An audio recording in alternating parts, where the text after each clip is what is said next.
for the 21st of January to order at 7:32 p.m. And we'll start with our first item of business, public comment. So if any members of the public, sorry, each of the boards need to call. Sorry, let each of the boards call. Call ready to order at 7:32. Easton doesn't have a quorum yet, but we will have one shortly. I see him coming over the hill. No,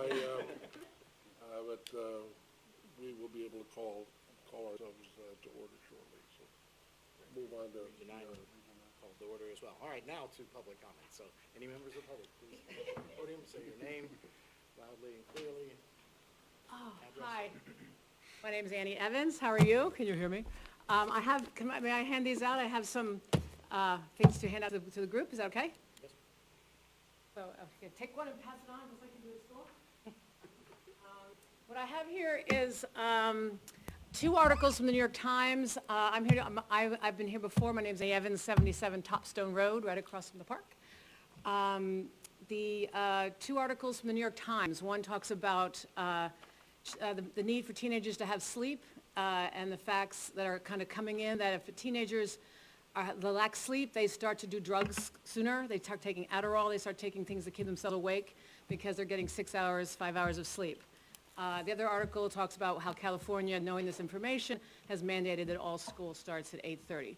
And then the top page is just some of the times that some of our local high schools have moved to recently. It's part of the trend that everyone's starting to start their high schools later because of this information. I had the privilege of talking to a teacher from Newtown, and they moved their school from start time at 7:20, moved it to 8 o'clock, and they said it was just that 40 minutes was life-changing for the school, for the teachers, and for the students, because they didn't have to go to school in the dark. And they got to get there and have that little bit more time was all they needed to just let everybody have a little bit more, less stress, less problems. So I, again, encourage everyone to look at this material. Also, I know that a lot of the issues about this is for sports, and I encourage us to start to talk about this because what's going to happen is all the other schools are going to have their start dates at 8:30, and we're going to have the whole issue about sports will become moot, and we'll be waiting because everyone else has moved to 8:30. So I think it's time to maybe start a committee to start to just investigate the pros and the cons of this information. So I thank you all for your time, and a great meeting. My name is Jim Lange. Podium, please. Thank you. My name is Jim Lange. I live down the street. I'm your neighbor on Joe Barlow Drive. I've spoken to you, not necessarily from this podium, a number of years ago when there was a small group of us that had been advocating the use of renewable energy here in town, and particularly Joel Barlow. And we put together a proposal about 2 years ago that would have saved the school about $1.5 million over a 20-year period as far as electricity is concerned, with the installation of about a 1.2 megabyte or a kilowatt, megawatts, sorry, thank you, system as far as the school is concerned. And I think at the time that we did the analysis, it would have provided about 90% of the school's electrical needs. It obviously was not accepted. However, I've been out of town for the past couple of weeks, but I was informed by a colleague of mine, there's a small group of us that are trying to engage to a greater extent as far as the various committees in Reading is concerned, because we see that many of them are not particularly well attended, and we just kind of want to help you folks along a little bit if we can, if I could be that brash. But it was announced at a recent select board meeting during the budget discussion that the solar system that was put on the library has resulted in about a 20% overall energy cost for the library. And renewable energy, from those of you who may not have been studying it as we have, has really become almost more cost-effective than fossil fuel.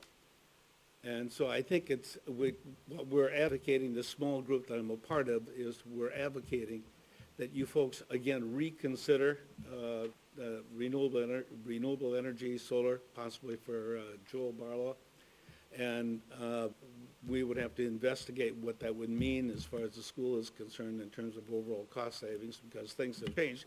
But there's a couple of alternatives. One is solar farms built, installed around the state, and you buy into Eversource's net metering program. That's one possible avenue that might be approached. Then you may want to once again, take another look at solar panels as far as the school is concerned. And I can tell you, I hear a lot of people coughing these days. And, climate change is happening. I don't know if that's related or not, but climate change is happening, and I think you've heard enough about that. You probably know a lot more at this point than what I could say. So my only point in being here is to raise your awareness of the citizens' interest, our interest in seeing this technology being used. I know that the towns around us, Easton, I don't know how many of you are here from Easton. I think Easton has done a pretty good job as far as the school systems are concerned. We'd like to see the same thing happening here in Reading. So thank you very much. Have a great meeting. Other comments? All right. On to board member comment? Well, do we have any other? Any other? Okay. Then on to item 3, board member comment, and start over on this side. Do you have a board member? Me? Okay. Move around So quickly. I'm going to give a little recap of what the Food Services Committee has been meeting about since just before our last tri-board meeting, because it's not on the agenda. Just a recap. We met just directly before the last tri-board meeting to discuss measures to see what impact our cafeterias are having on the environment.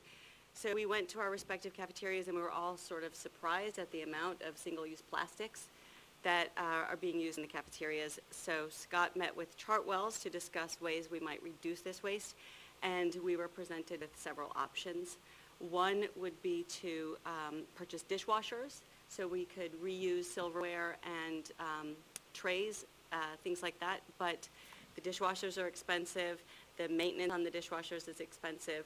We would also have to buy the trays and the silverware, and they would need pretty much constant repair due to the water issues we have in some of the schools.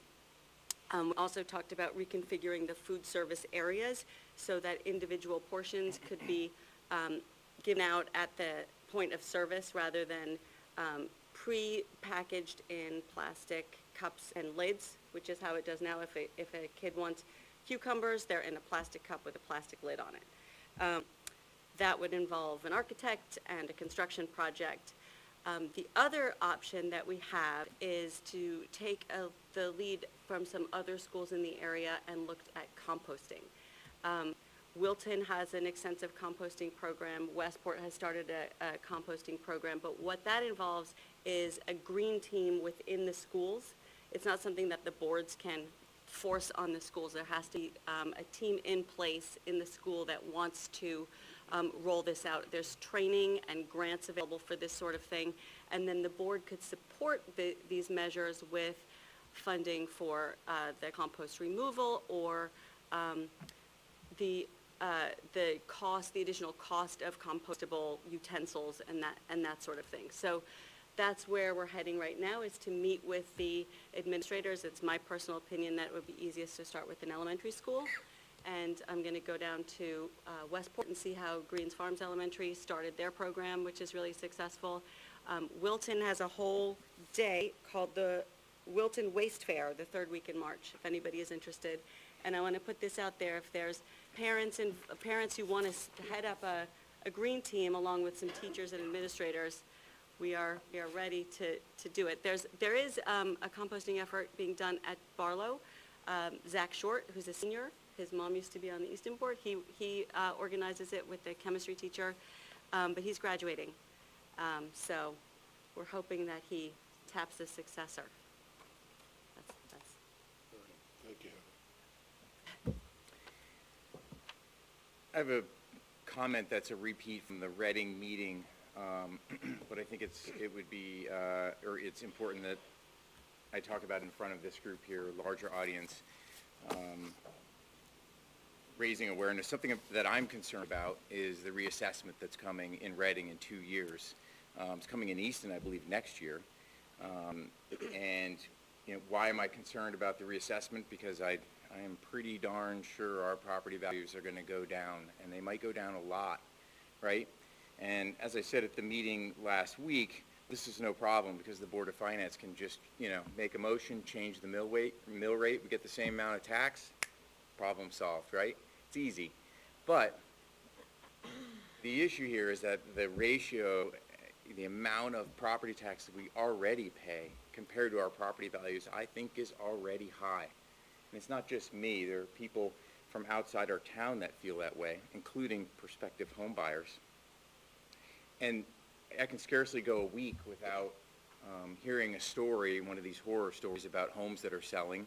I have a friend in Reading who listed her home for $1.7 million. It was on for almost 2 years. She got it down below $900,000. The bank's going to take it, right? There's a home on Umpqua I've been driving by for 15 years. I know they did $1 million renovation at that home. It is beautiful, right?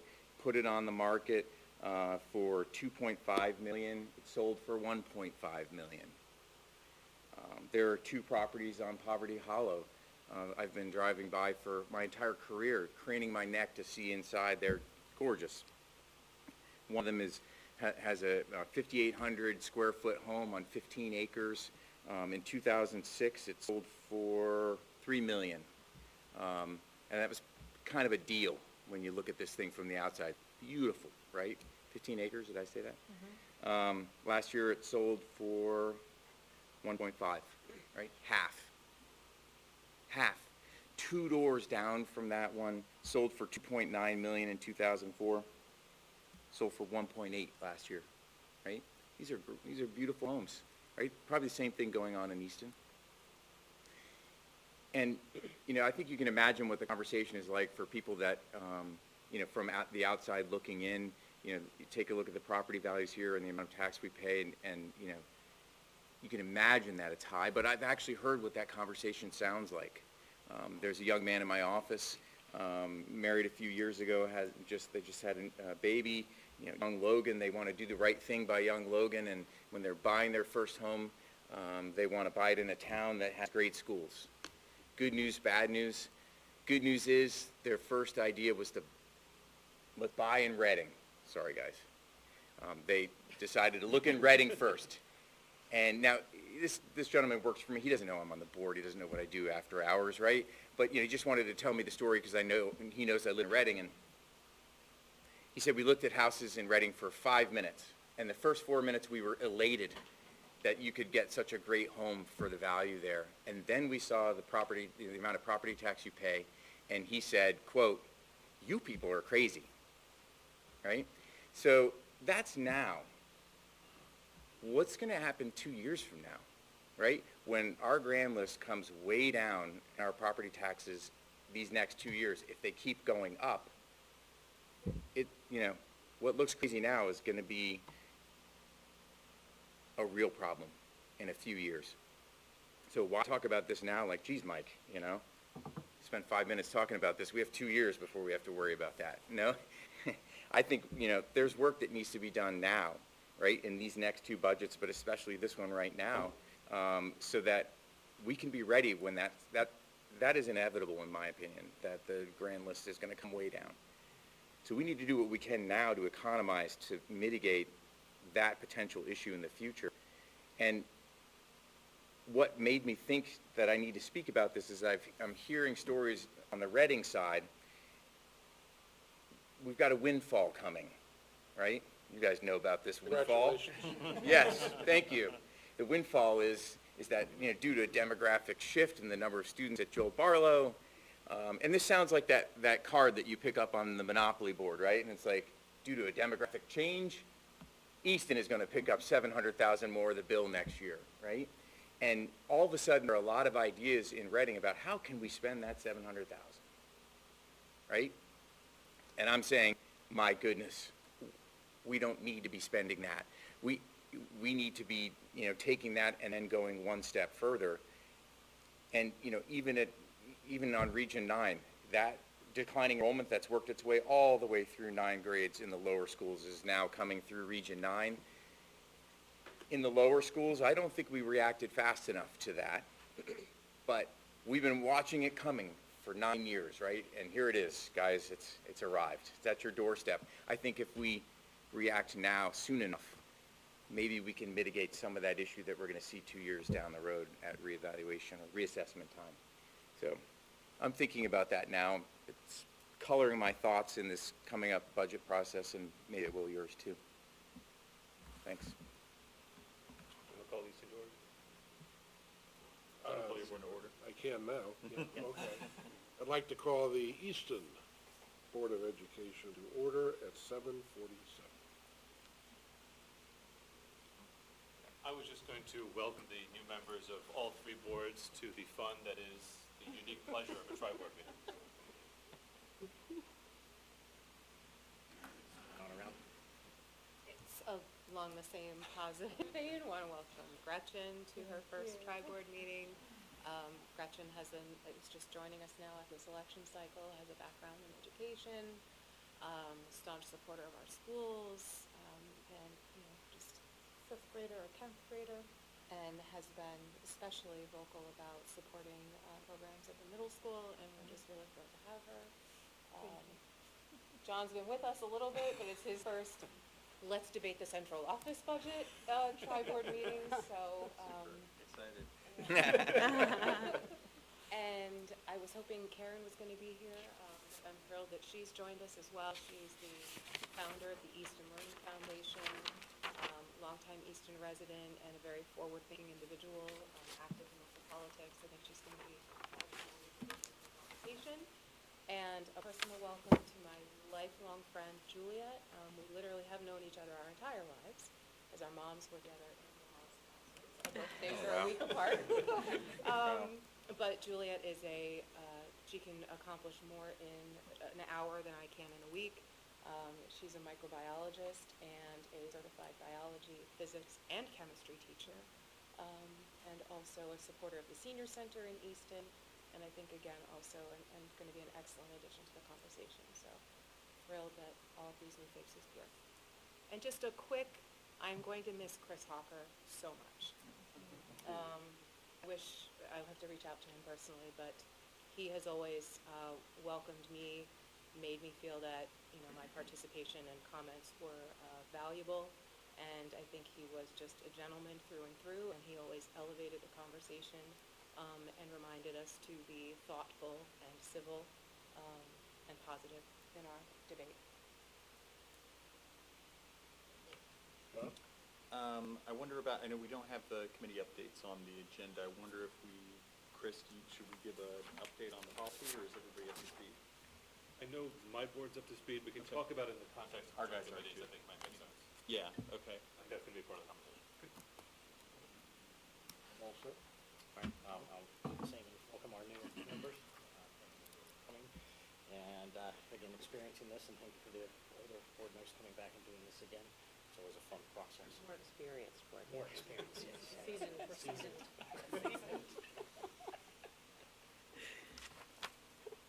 I'll yield, I'm sure you'll hear. Thank you for your comments.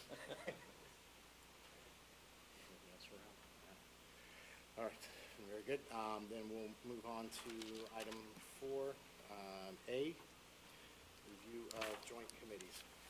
So we put this item on for just general discussion. A lot of talk around consolidating or reshaping some of the joint committees. We currently have 8 joint committees, and there's a 9th one that's just Easton Reading only, so 9 joint committees between the 3 boards, which is a lot of work for the administrators and faculty and board members to attend, and some of the meetings, or some of the committees aren't as active as others, so we thought we'd put on a discussion item around the joint committees and entertain any thoughts around any consolidation that people want to do, or if we want to leave them the same, so we can finalize the committees and the boards can finalize their committee members and participations on the joint ones as well as their own board. So I'll just open it up for discussion. I think as the the best way. I have some ideas about it and some of the other chairs, but we'll just open it up for discussion. If anybody's got any thoughts that they'd like to share. I have something quick, which is, I don't know that we need to waste or spend a lot of time on this. I won't say waste, but spending a lot of time on this because committee assignments are at the discretion of the board chair. If a committee becomes relevant or is needed, you can always just add a committee member, you know, and so you really don't have to rehash, should we have this, should we have that? Obviously, central office has already decided we don't need a transportation, but they stay inactive, just kind of in hibernation because they're not needed right now. But, I mean, I don't know if we really have time to spend an hour debating whether or not long-range steering should also include curriculum and blah, blah, you know, I mean, all useful discussions, I just think they're very time-consuming, and I don't know whether, unless there was a pressing issue that we need one of these committees, I would advise that we probably shouldn't spend a lot of time on them this evening, but again, just. I think generally to your point, the central office ad hoc committee can probably be extinguished because it was set up for a single purpose, and that purpose is resolved at this point, for the time being. Sorry, could I just jump in? Yeah. I do intend to reconvene that committee. It has not been. Speak now. The reason for that, and one of the reasons for the delay, I met today with the new first selectman of Easton. Just brought him up to speed on the discussions, talked about next steps on it. We're going to get back together again. So once I have that in place, I intend to reconvene the group. But sort of a broader comment on committees is we have all of these so-called standing committees that kind of more or less meet on an on-demand basis, as opposed to having grouped committees at a higher level that maybe meet on a quarterly basis to make sure that there's work being done where it needs to be done. And if that involves saying that transportation and central office is covered under a tri-district operations committee, basically the three boards that support Scott, the three boards that support Stephanie, the three boards that support Tom, to the extent that you can create three committees in that hierarchy, you're probably more likely to get a focused effort as opposed to, oh, well, I'm working with Randy today, but I've got to talk to Jeff about this other thing, but they're both operationally related. Why can't we just sort of streamline it in that respect? That's sort of the global, you know, how can we be thinking about this in a more efficient way comment. And specifically with respect to policy, I think we should address the kind of elephant in the room, which is how we're doing policy. And right now, there's an Easton Policy Committee, a Reading Policy Committee, and a Region 9 Policy Committee that all meet at the same time every week to work on policy. And there also is evidently an ER Joint Policy Committee, which I didn't even recall existed until I saw this. Because it doesn't exist. You're on it. Apparently I'm on it, and apparently John's on it, I see him every week anyway, so. It would be my thought that we formally extinguish the ER Joint Policy Committee and formally charge an ER9 Joint Policy Committee that would be charged with developing and maintaining a policy manual that would govern the three boards at a high level. The only exclusion to that charge would be the bylaws that govern the internal governance of each three boards. That's the model in which Maureen and Gwen and John and I have been working so far, and I think it makes all the sense in the world to formalize that, so we're not calling three different meetings to order every Friday morning and posting three different sets of minutes for the same conversation. And I think that it is an appropriate goal that we all be pulling towards a policy book that works for everybody, so that when we have something like the Search Institute study, we don't have to say, well, your policy permits it, but your policy doesn't, but your policy maybe does. We can say, what does the ER9 policy say about this? And save everybody the aggravation from the superintendent on down. So that would be my most formal proposal as far as the committees are concerned for tonight. It also addresses quorum issues that we have, where Easton can't convene because John is meeting, kind of thing. That's right. Maureen and I can tag team each other, but you guys are sort of just it, so. Any sort of territorial concerns can be abated relatively easily. This is not sensational work. This is fundamental core work that basically is taking statute and putting it into operational policy so that we're compliant with the law. And we're prepared to propose a preface to the policy book that says, to the extent it talks about a high school student, it's not operative for Easton and Reading. To the extent it talks about a kindergartner, it's not operative in Region 9. Use common sense throughout. He's means she's, you know, Right. principal means head of school, the whole thing. So we're prepared to do the heavy lifting to put it all together, but we also need buy-in from all three boards to make the work effective at the end of the day. First, do we have to formalize that? Like each board have to, no, it's just something that designate, each chair can designate the committee, right? That's how we're constituting the policy committee for each respective board? That's how they exist now. I don't know how one formally charges a tri-district committee to do something that It's doesn't not, already exist. there's nothing to do, right? So the Is ER that Joint the Policy chair's Committee just became the discretion? ER9 Joint Policy Committee. So we rename it ER9 Joint Policy Committee, and then Can anyone think of a reason why that shouldn't be? It sounds like Makes a sense. no-brainer. Yeah, no. I'm Let Mike say it. basically asking No, you, like, I don't care. I've done that for so many years, tried to get policy on, but have at it. Good luck, and I hope it goes well, because it's all good.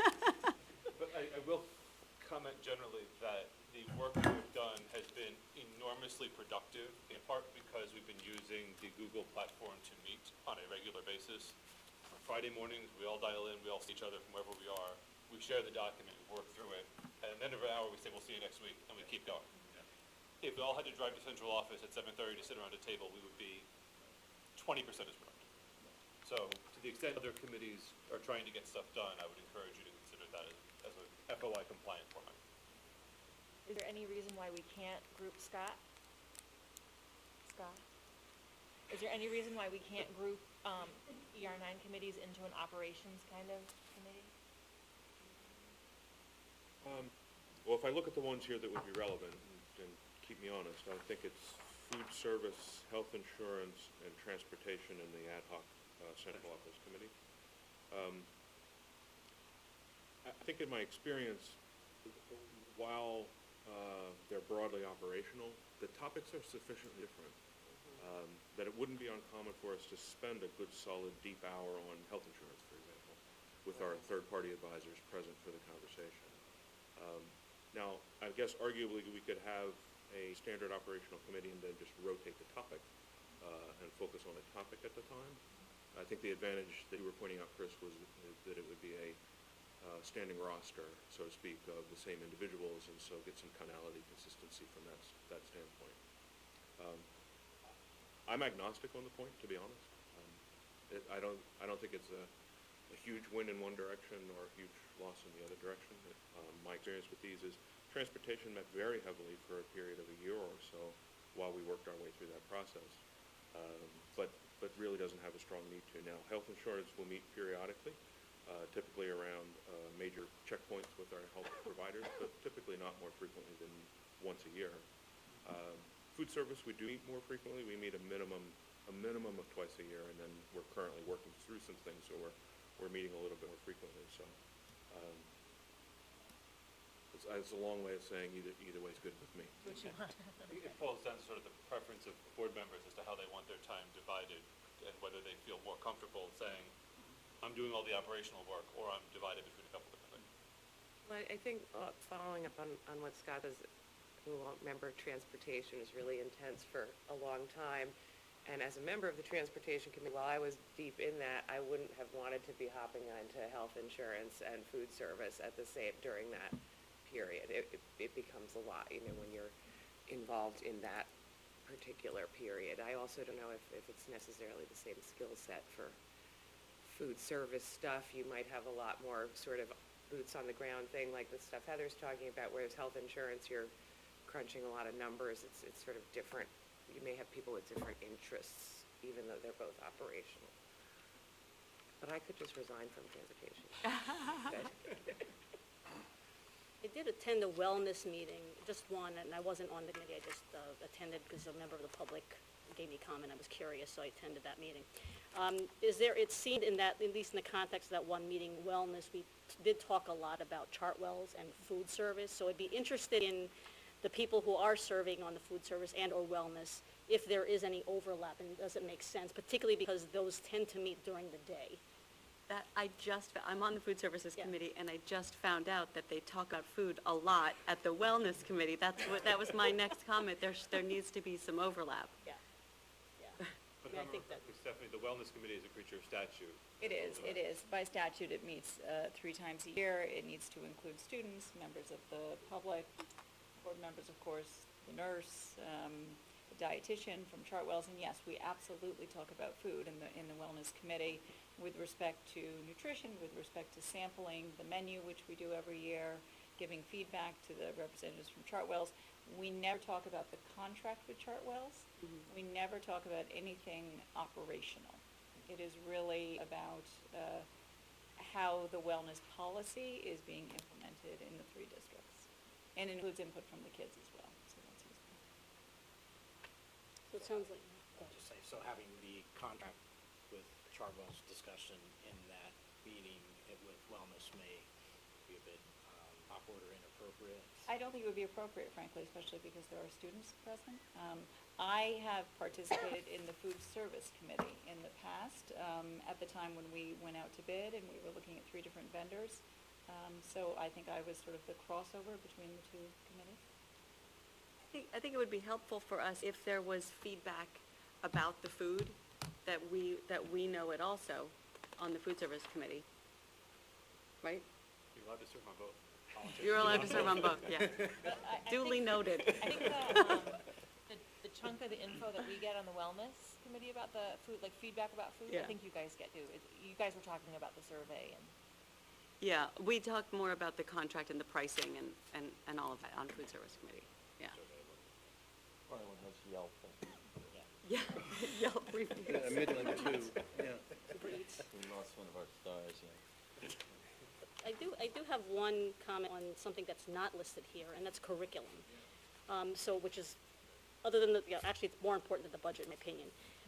And Barlow ultimately will get all the kids from both towns, from all 4 schools, and I do wholeheartedly support where we can. We still operate, we're 3 boards, we're 3 districts, but we don't need to necessarily operate that way from a curriculum standpoint. And we do have a single central office, and Tom and Stephanie and the administrators, at least from Barlow, seem to be coordinating that. So I'd like to throw that on the table in terms of at least even co-locating or co-scheduling or perhaps staggered scheduling some of the curriculum sessions, and just to keep the other 2 boards aware what the JBHS board is trying to do is to, what we have been doing is to have the budget committee and our curriculum committee either meet right after the other, so that one is kind of feeding the other, and then we bring that to the board.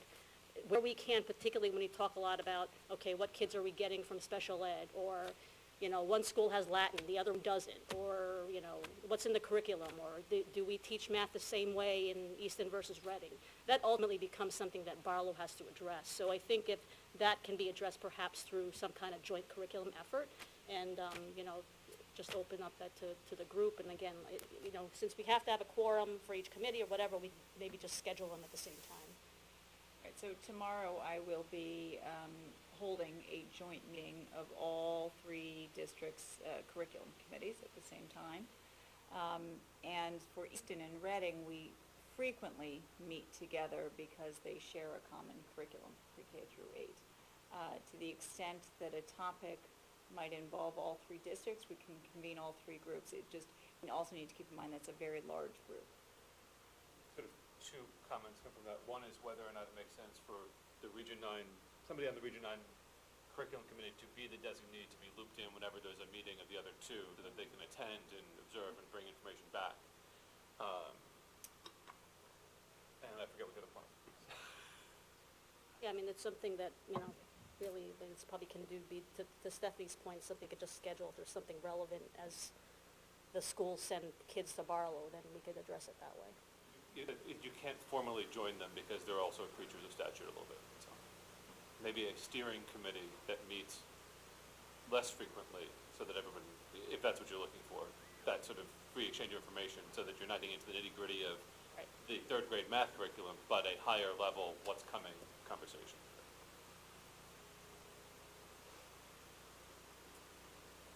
So right now, we have one change to the ER9 Joint Policy Committee, and the board chairs will appoint people to that committee.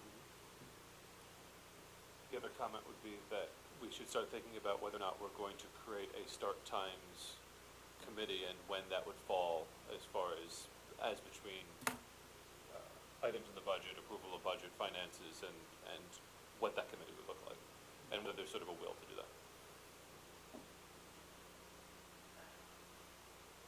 I can just chime in on Cheryl's point. The goal is to have the Easton students and the Reading students be able to integrate successfully into Barlow. Now, how do we do that unless we have Barlow's participation in the curriculum development? It seems as if for Easton and Reading to really understand what they need to do, they have to know where they're, what to expect when they get there. And so for Region 9 to be a part of this committee, I think is very, very important, because how do you know where you're going if you don't know how to get there? So that would be my thought on that. So that's in reference to the ER9 curriculum, an ER9 curriculum kind of. Creating, I mean, right now we have Easton and Reading joint curriculum committee, and we're relying on Stephanie to be the conduit now between that group and what goes on at Barlow. Seems to me like we should have a Barlow board member as a part of that committee, so he or she can take the information being discussed and bring it back to the Barlow board to make sure that everything is being properly coordinated. I don't think that Region 9 needs to have a voting member on the Reading or Easton curriculum committees to be able to bring information back to Region 9. Make it a part of the practice that they attend. Attend. Just have them go. That's Right. Recommended practice that they attend, which sounds Sure. like there's already support for that. So we can designate somebody's liaison or something to attend without. That'd be great. Awesome. Okay, that'd be great. On to volunteer. So we do, There's an online meeting for tomorrow as well. I'm dialing in Actually, the tomorrow. region We have a representative already. so do we need a motion to change the ER joint policy committee to the ER9 joint policy? Mike doesn't think so. Think so? They're not committee, just do it, it's fine. All right. All right, so just to memorialize in the minutes then, we have one change on the committee, ER9 Joint Policy Committee, and the board chairs will designate members or not. For Easton Reading curriculum, the Region 9 will designate a liaison to attend that meeting. And there are Easton and Reading curriculum committees that meet at the same time because they can't be combined by statute. No, I was gonna backtrack and say, but it's fine. I just think if you're forming a committee that you're gonna say, has one member from each board, then you're changing your quorum, like you are changing, you're setting up a committee kind of thing, so maybe you do need motions and stuff to do that. I'm just looking at it like, why can't you just meet as 3 boards and policy and just meet all together? I don't understand, but if that is more effective to do it the other way, then I have no objection. I'm just saying, you probably do want to look at the legality issue as to whether or not you're forming a new committee or not and make that decision, but I can go either way, whichever way you guys want to do is fine. All right, so we have it formed. I don't think we'll pass on the motion unless anybody, we want to do it to cover ourselves in case we can look into it afterwards. Because it can't hurt to have a motion. Doesn't hurt anything to do it now. Yeah. Motion to officially form a ER9 joint policy committee. I second. Is there a motion for Reading? I'm so moved. Any further So wait, so discussion? we get the, yeah, sorry, so. Every board has to. Every- I motion. Everybody has to do All something. right, so. Can we say we names so need Sarah names can for get the them? record. Right? Yeah, Vincent motion for Easton, who seconded? Parker. Parker. any further discussion? All in favor? Motion for Reading for Heather, second for Mike. Any discussion here? All in favor? I move. I'll second.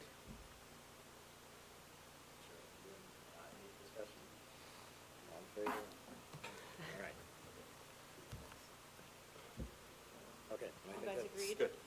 Agreed.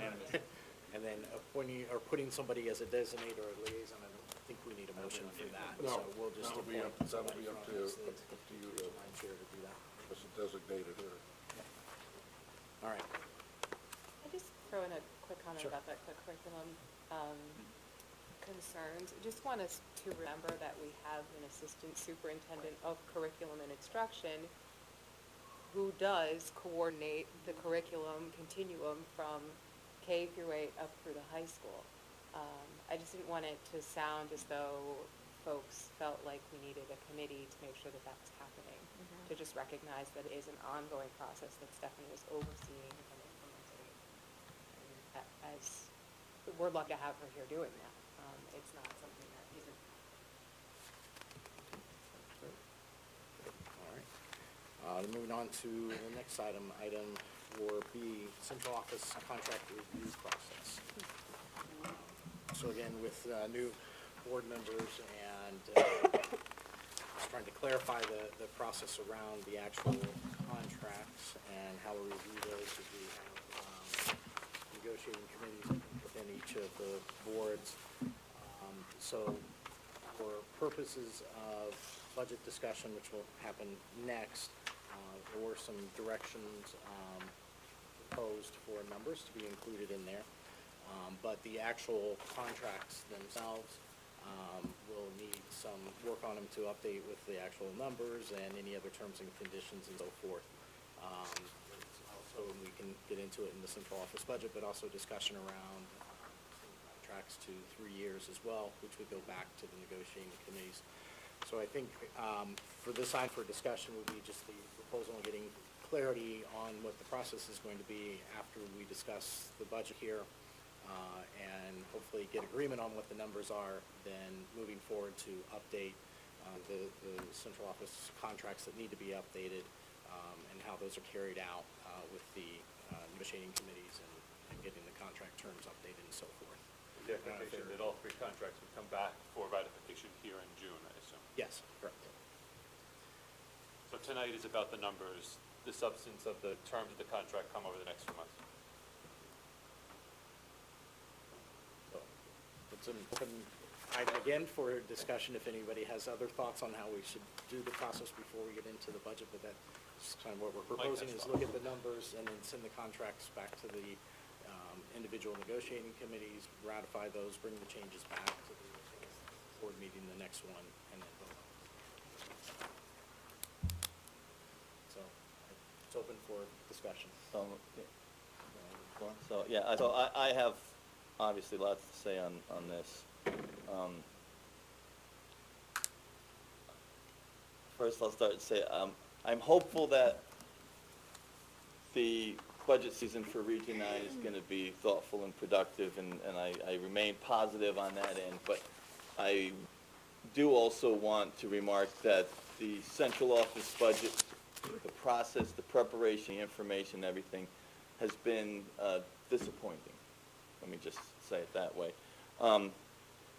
I also have a comment that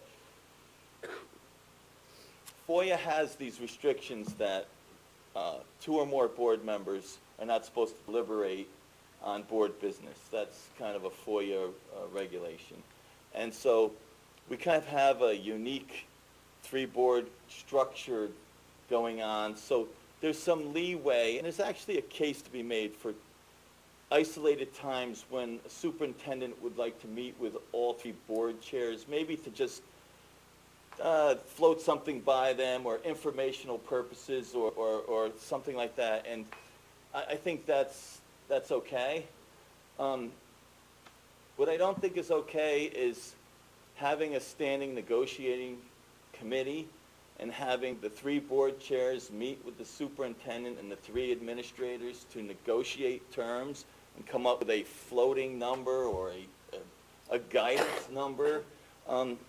I think that's inappropriate. I think that is contrary to the spirit of FOIA. I think that if you're negotiating in a meeting like that, the meeting should be posted. You should have 3 executive sessions.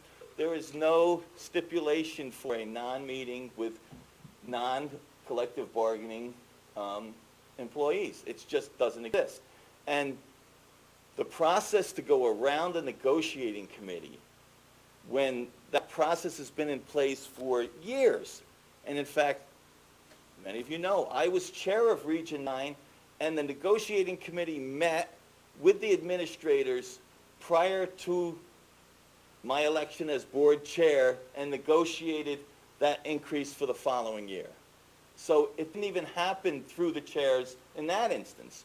But this year, for some reason, we have 3 board chairs meeting with the superintendent and the administrators to come up with a guidance number for everyone, which, for those of you that have been here for any length of time, you know what the guidance number is, okay? The guidance number goes, 2 boards to 1, whatever the number is what it is, okay? We've seen it play out that way a million times. And I just feel like it's inappropriate. It's just totally inappropriate, and we went around, we did an end around there, and I find that to be less than optimal. Let's just say it that way. I also feel that we need to clarify the process by which we have these contracts.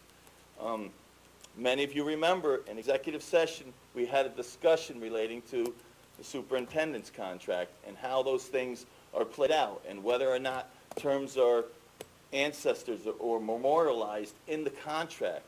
And so we really need to figure out what that process is going to be.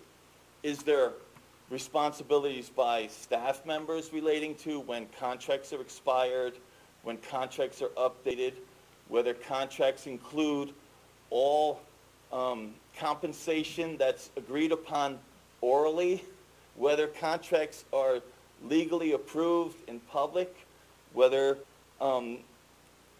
contracts have expired. These are all important items that we need to sort out and figure out whose responsibility are they, what rests on the board, and what rests with the staff. And I just feel that at some point we have to, address that issue if we're going to move forward.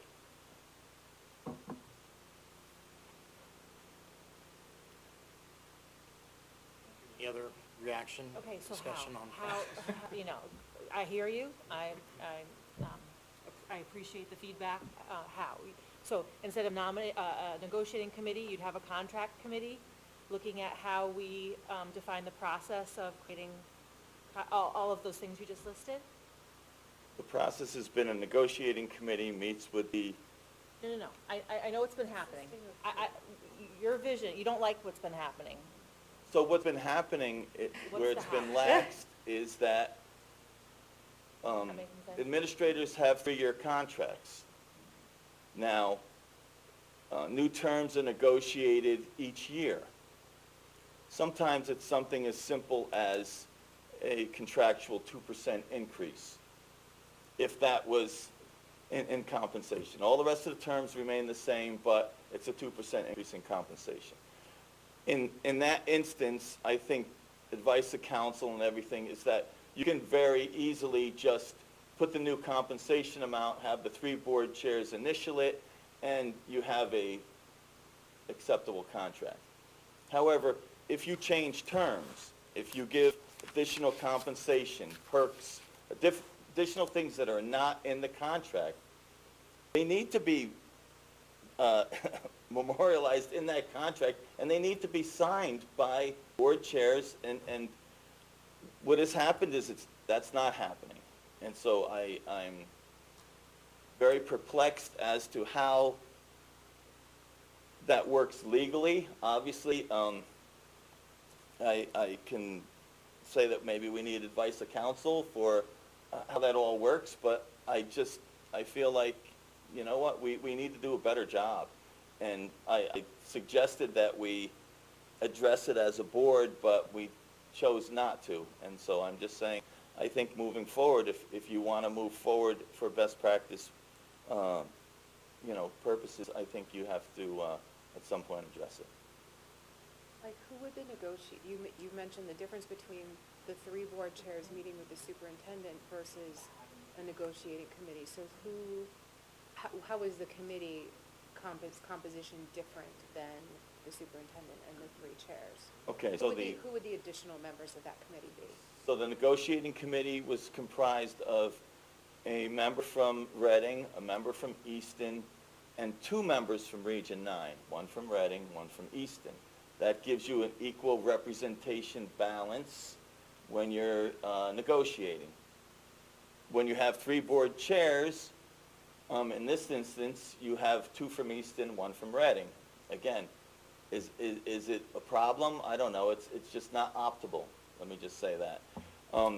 Plus, there's been a process in place for, 8 or 9 years this has been going on. And I'm confused as to why it kind of disappeared this year.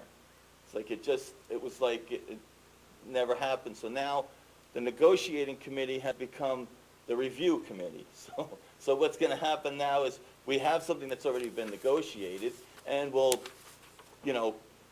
somehow put it into the form of a contract, and then the negotiating committee becomes the contract review and looks at it and then brings it back. It just seems like things going awry on that end. So that's how negotiating kind of fits in and is different than the board chairs. Well, the board chairs assign who is going to be on the various committees, right? Yes. So the board chairs chose themselves to represent each of their boards in a discussion about contract/compensation. We had that meeting. We've had a couple of meetings, and we have information to share with the board for their consideration.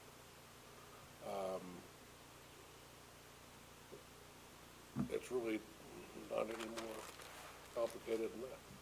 Well, so thank you for your explanation, but I would also remark that that is a sort of a flawed perspective in that the Region 9 bylaws specifically state that the chair is a non-voting member of committees. In other words, he's not actually on any committees. So in the model that you gave, it was basically Easton and Reading representation because you didn't have a member of Region 9 there. We did have a member of Region 9 board. I was at the discussion, yes. Yeah, but you're not allowed to be on a But committee. nothing's been voted on yet. Nothing's been approved yet. Okay, but we're spinning our wheels here. It's either you accept that there is a preferred process and a sensible format that should be used every time, or we're going to just make it up each time and kind of justify it by how it goes. Let's cut to the chase and live in the present. And we're here on January 21st, 2020. What happened, happened. What's going to happen in the next 2 years is going to happen. We're looking at 20 people who are going to be on the table for the next 2 years. If your proposal is, let's formalize a process, let's say we're going to create a tri-district negotiating committee for the purpose of negotiating with central office administrators. It will consist of A, B, C, and D, and then come next October, November, December, there's no question about who's going to be sitting down and having those conversations. I'm totally fine with that. And that's great. The only thing I will say is that it's been in place. So it's been, I don't know why it disappeared on here, but it's been in place. And you can go back and you can look at minutes and you can look at agendas and everything. In the past 8 years, it's been in place. It disappeared. Well, So why did it disappear? May I? And whose two job is things? it? Sure. First, if you want to continue to clarify your process, that's fine, but it does, you have raised my level of concern that people are going to say, what are the central office administrators doing in violation of contract, or that's inappropriate, or they failed to discharge their duties? And if that's the case, you should bring that forward. If, I would like you to clarify, you're talking about the process through which you go to come to terms. In the 5 years that I've participated in this, at no time did someone set forth what Mike's setting forth. I'm trying to remember if I've met with 3 members of the board or 4 members of the board. From my perspective, I met with members of each of the boards, and we've talked about compensation. And I think it's fine to clarify a process, but please do not leave this meeting with a suggestion that Stephanie Scott or I have done anything untoward. And I'm not saying Mike's suggesting that. It's just, it's important to me that that's clear to everybody. A very basic question, do we have a tri-board? And, since we have reconstituted all three boards and Region 9 has yet to formally approve its committee assignments, technically, we don't have a joint negotiating committee. Even if we went by the last list, it's not on this list. So I'll look it up, because I have all committee. There's not It one was on there. the, It but there's not one on disappeared. the Whether it was joint there or committees. whether it was not there, let's recharge. the that- doubt. that- No, That's fine, yeah. absolutely, It's I'm just saying negotiating. it was It's there. all semantics at this point, Mike. I think for purposes, if we can move forward to get on to the budget, I think maybe we should take it under consideration what the process is. Maybe get it documented, bring it back into the next meeting, so we have it in place for whatever. Everyone understands forward. whose roles and responsibilities are what and when. And when we come here next January, we don't have this argument, we get right to the report of the negotiating. Right. And if we need to put another joint committee back on, since it dropped off the list, we just review it. Well, like I Come to said, that Trying to as get rid well, of because it's not on there right now. So, if everyone's all right with that, then we'll just move on into discussion on budget, and we will look at, the process to get some process documented around contract reviews and committee, and bring that to the agenda for the next joint board meeting. Okay. Should we bring council to it or something and just let's practice moving Discussion, forward? yeah, we can take a look at that. And I think we'll figure out between the board chairs who we need to put on to have a discussion to get something documented, and if we need to get it reviewed or have counsel there, we can do that as part of it. Great, thank you. All right. So with that, then we'll move on to item 4C, discussion of central office budget. If I can take the lead on that to kick us off. I distributed to all of you this packet that you have in front of you, which is a refresh of the document that I shared in the October tri-board. It has been updated with the conversations that board chairs just referenced. So this is a bit of a refresher as well as a bit of an update. The first slide is a pictorial view of all of the roles that exist in central office, and for those of you who are new to the board, just to recap it, among the superintendent, assistant superintendent, and myself, and the human resources manager, each of Dr. McMorrin, Dr. Pearson-Hugo, and myself have a secretary supporting our work. Our HR manager has 2 payroll and benefits clerks supporting her work. We have a receptionist role, and I, in addition, have a senior accountant and an accounts payable clerk, and a business operations manager who oversees transportation and food service across the tri-districts. So that comprises all 13 of the roles. If we turn to the next slide, I had given the tri-board a update in the October meeting to just talk a little bit about some of the changes in staff that have occurred in the team, and it's actually been slightly updated since then. So in the 18-19 year, we, with approval of the tri-boards and in that budget for the 18-19 year, did add an additional payroll benefits position. There were 12 roles prior to that addition. There are now 13. So that was a new add to the group. We did also have an incumbent payroll and benefits employee who had resigned and then was backfilled, so that's a new employee in an existing role. And our incumbent accountant had resigned in the springtime and taken a position in a different district. That position has also been backfilled. And then this year, our receptionist tendered her retirement, announced her retirement. We have elected at this point not yet to fill that, and I can talk a little bit more about that reason for that. But we've also filled the business operations manager role with a new hire as well.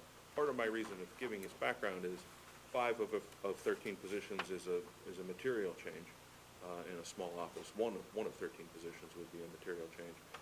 So I just wanted you to have a little bit of context. On the receptionist position, as we were having 2 retirements coming up at the same time, we really gave some thought to the type of candidate that we wanted for the business operations manager role. And so we had what we were looking for in candidates, and then of course we needed to see what would we get in terms of candidates. And as a result of that, we really wanted to allow that process to bottom out and settle in first, so we could determine whether or not a straight replacement for the receptionist role made sense, or if we would want to reimagine that role into something different. So it deliberately held the receptionist position open for a few months while we let that settle in. And we're towards the back end of that process, and we can talk about that more through this discussion now about what else might that role become. Any questions on that? So slide 4 takes a slide that was also presented in the October meeting and just updates it based on the latest discussions. The only changes that are on this slide from the October discussion is that the salary and benefits number went up slightly. The salary assumptions that I had built the October budget on was a 2% increase for the positions of superintendent and assistant superintendent. I've since modified that to 2% for superintendent and 2.5% for assistant superintendent. So that makes a change in the dollars for salaries and benefits, making that increase a total of $37,813. But the top line here is that the overall central office budget as it stands before you now is just slightly over 3% increase to 3.06. Another major driver of that is the Phoenix replacement system. And I upped that number slightly since the original version of this due to some changes as we're now actively working through the migration. So it went up, I think, about 2K. So that aggregate increase is $55,900 over last year. That's an $18,633 increase per district, or 3.06. And if you turn to the next slide on slide 5, it's the full breakdown of where does that $55,900 come from. The oval group at the top that's circled is all salaries and benefit line items grouped together. That's the aggregate $37,813 increase, 3%, and then the e-finance plus. The rest of the items that are here largely wash each other out. Those two groups really comprise the major change from a dollar standpoint in this. So one last slide, and just for your reference, I left in the back for backup the original October slides if you wanted to refer to them. But the last slide I would comment on is slide 6. This total projected increase of 3.06, or $55,900,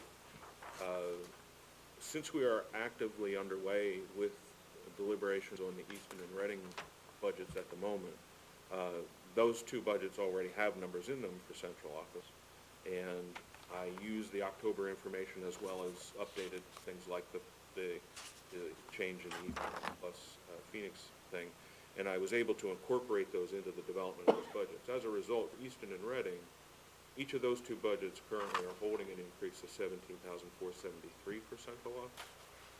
This change that you see in front of you now of $18,633 would raise those budgets by $1,100. It's an $1,160 increase on the budget you already have before you for Easton and for Reading. Of course, it would be net new to Region 9 once we deliver that. So that's really what I wanted to go through, and I don't know, Tom, if there are any other things you wanted to cover in regards to other roles at this point? I do have a presentation for you on the suggestions that we've raised for your consideration on taking the receptionist position and recasting it as a data analyst. And then I would like to have the boards talk about special ed leadership. If you want to go on to that before you go over what Scott showed, or do you want to talk about what Scott presented to you? It's however you want to, Mr. Chairman, however you want to. Just ask one question about Phoenix. That's one time, or is that ongoing? We would have ongoing software costs for it, yeah. So there's a one-time cost this year for that. Can I have a question with regard to this, on slide 4, the support staff 2.5.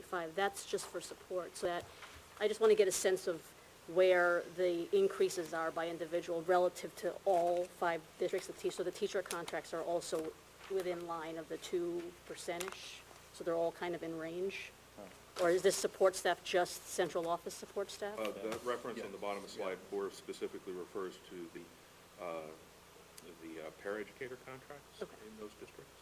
But I guess I have a question is, generally speaking, I think that most of the actual larger contracts, the collective bargaining contracts, are in that 2% type range. I mean, I know there are different steps depending on the contract, but I think, is it fair to say that they're in line with, these increases for central office are in line with the other contracts? Because these are the 3 key paraprofessional contracts here. No, I understand that. I'm just trying to get, so if all our teachers, I'm making this up, I don't know the number. If all our teachers are getting average 2% increase, then we're saying our supers are, I'm just looking for averages, so I want to know, of all our employees across all 3 districts, is the average salary anywhere increase between 2 and 3%? Can we kind of identify a range that applies to all of our all our contracts? So what she's asking is, what is the GWI of the teachers? It's like 1.5 or something like that, right? It varies, and I don't actually have it off at top of mind. It's not, too. The reason these were selected is we think that the roles are parallel. Okay. So these types of support roles would cover the secretaries in the schools, for example. So it's a semi-parallel kind of type of work that would be done in central office. This would apply to positions like the accounts payable clerk, the secretarial support staff.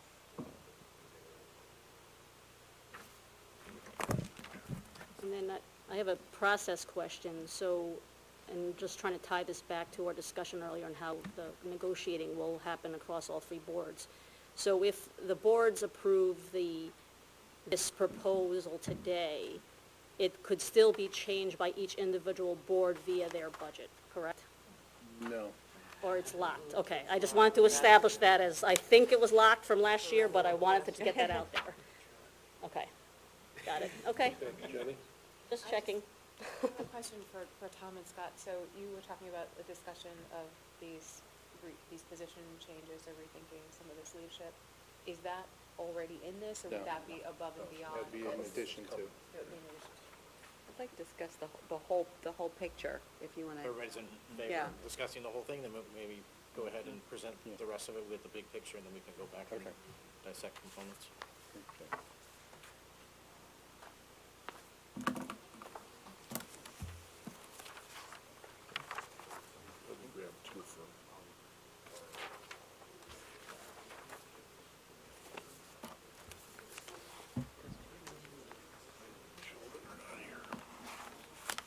That's so board. I don't hear about biology, not watching tape.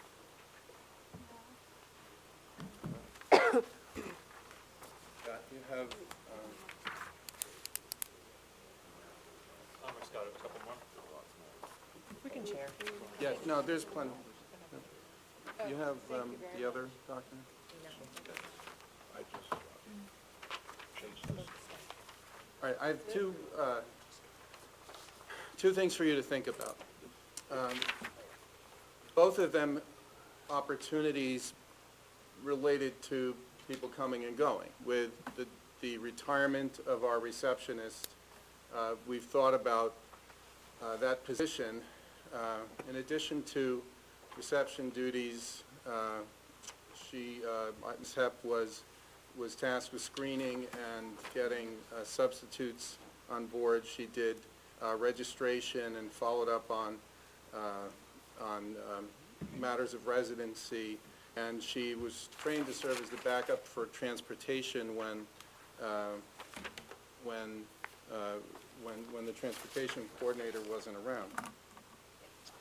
So we have talked about at various times increasing support for the core work of what we're doing. So the first presentation, or the first suggestion I have, is to take that position and discontinue the task as receptionist.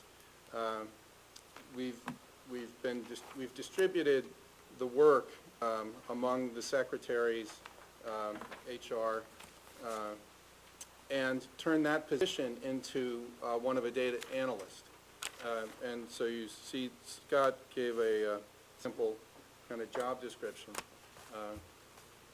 We see this as a way to improve the efficiency of central office, but also to better serve the program.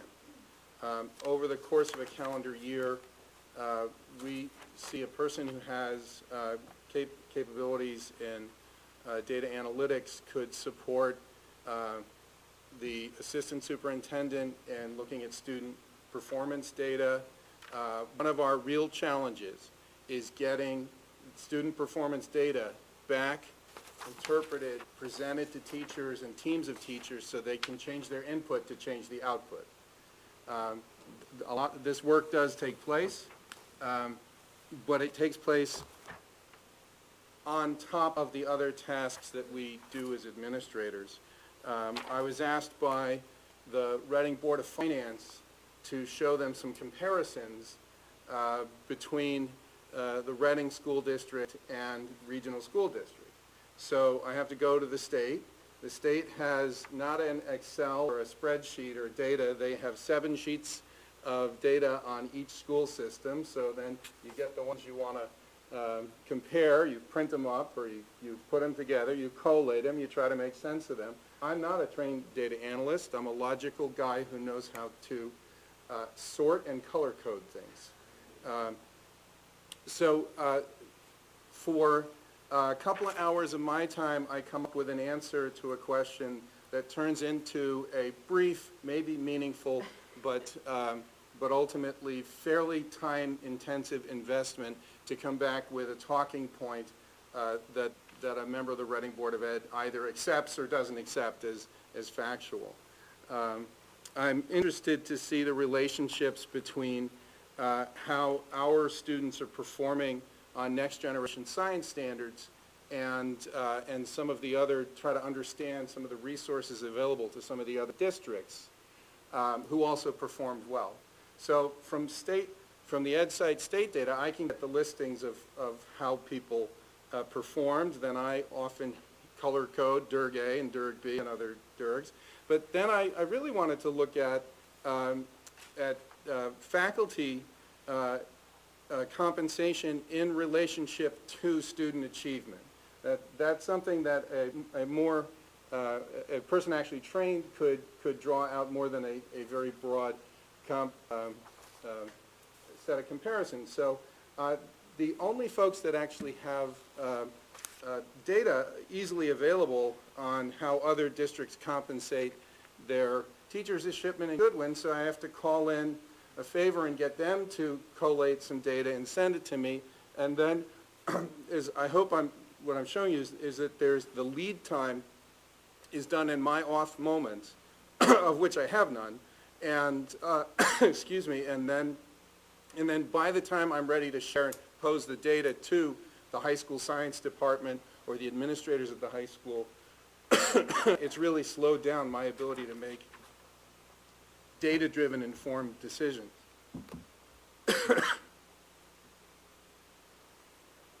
Now, I like to call Power School an angry Old Testament God because you have to bow and scrape and put information in and to keep it protected, the data protected, and to keep, I'm sorry, the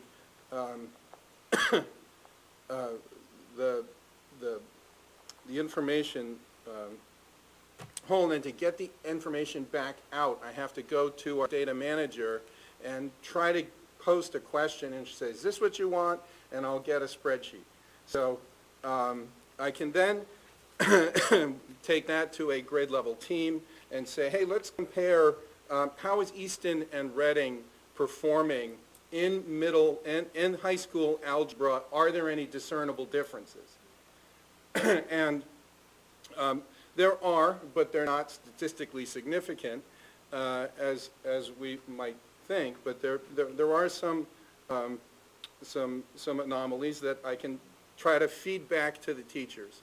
So what laying out for you is how time-consuming it is for us to do the heart of the work that you want us to do, which is improve teaching and learning in measurable ways. Smarter Balance, you get a huge CVS dump from the state. A little bit of high-level analysis on their part, but if I want to understand how the 5th grade at John Reed is performing over time, and then I want to meet with them and get them to look at student performance data in a context. So I got to go find the state's 1,000-page PDF that shows us performance on domains in math in 5th grade. It's about, for any actual conversation with teachers, administrators, support staff, I'm front-loading hours of my time to then try to get a conversation.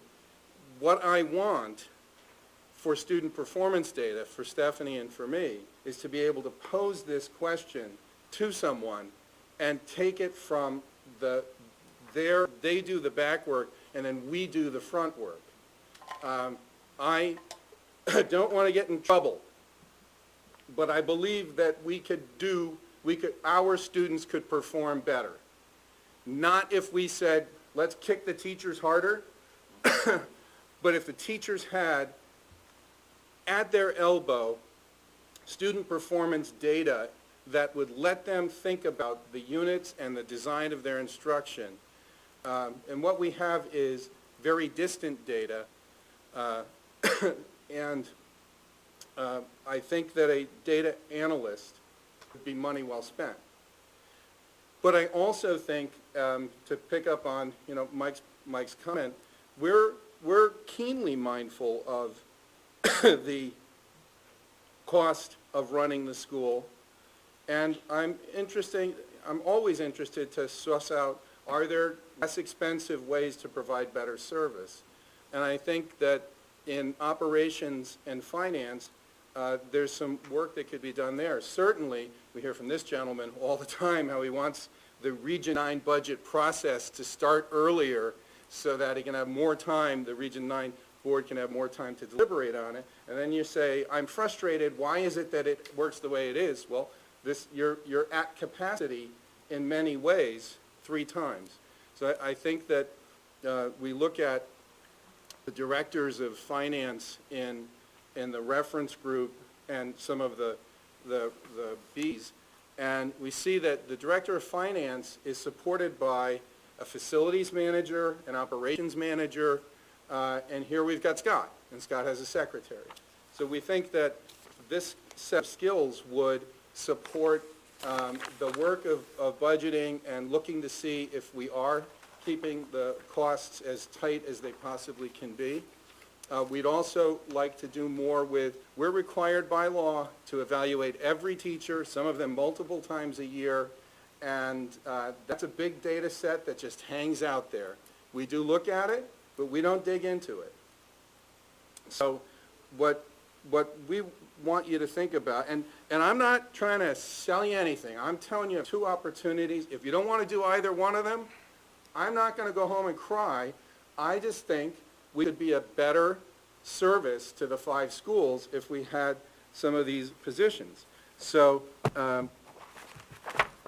the position that we have budgeted for receptionist, residency issues, sub-recruiting, ordering, backup transportation, a couple other things, is it has a total of $49,792 in the current budget.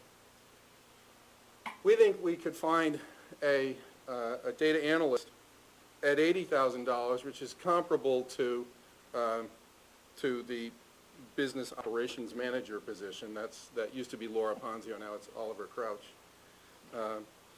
The difference there is $30,200, or it'd be $10,069 in each of your allocation of central office.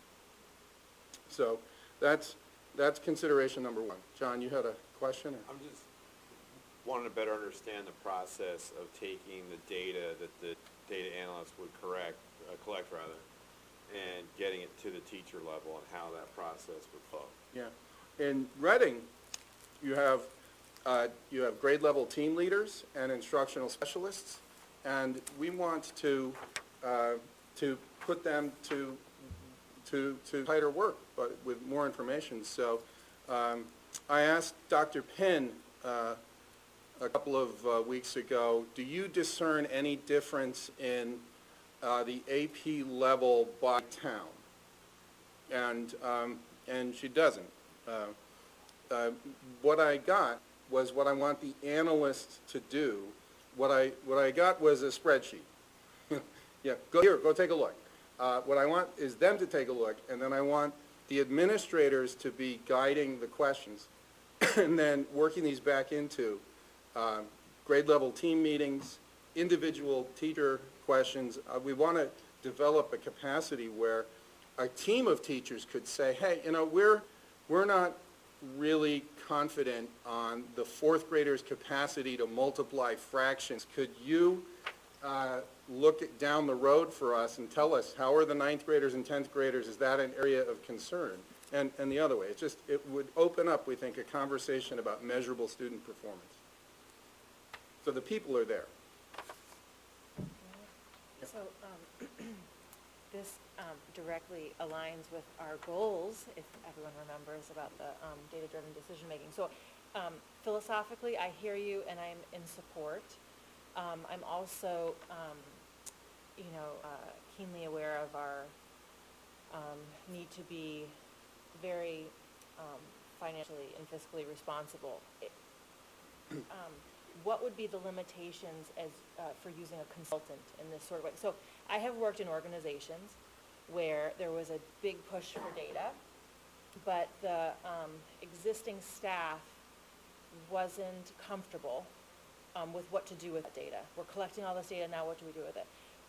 But slowly over time, as people become, the existing staff, the staff that's been there for a long time, they become more and more comfortable and are able to take more of it on themselves. So it's sort of like a transition period, really. Could we use a consultant in that way for a period of years, or does the person have to be a staff member because of privacy and things like that? I believe you can engage a consultant under terms in which you can make available student performance data, other data available to them. I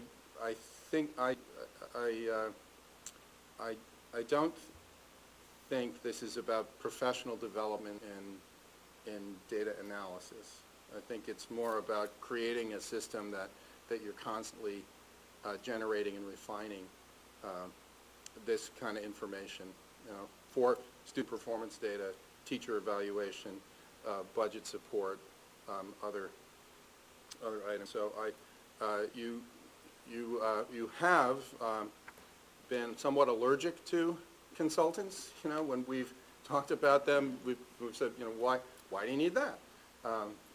I think this is an opportunity. I'm wondering if we get the right team together in the person who could fill this position and the current business manager, if they couldn't also grow to take on the technology planning as part of their portfolio over time. We have a lot of hardware, we have a lot of software. We don't have a master plan for keeping that up. And I said technology and data are, I think, two things that could emerge concurrently. But so, we could. It would then be, give us an allocation to see how that helps us, and then you're not committing to a position. Michael?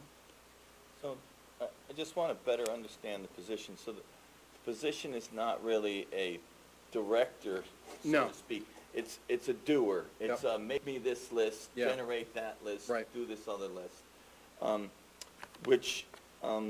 My question relating to that would be, how much of that are you going to get redundancy?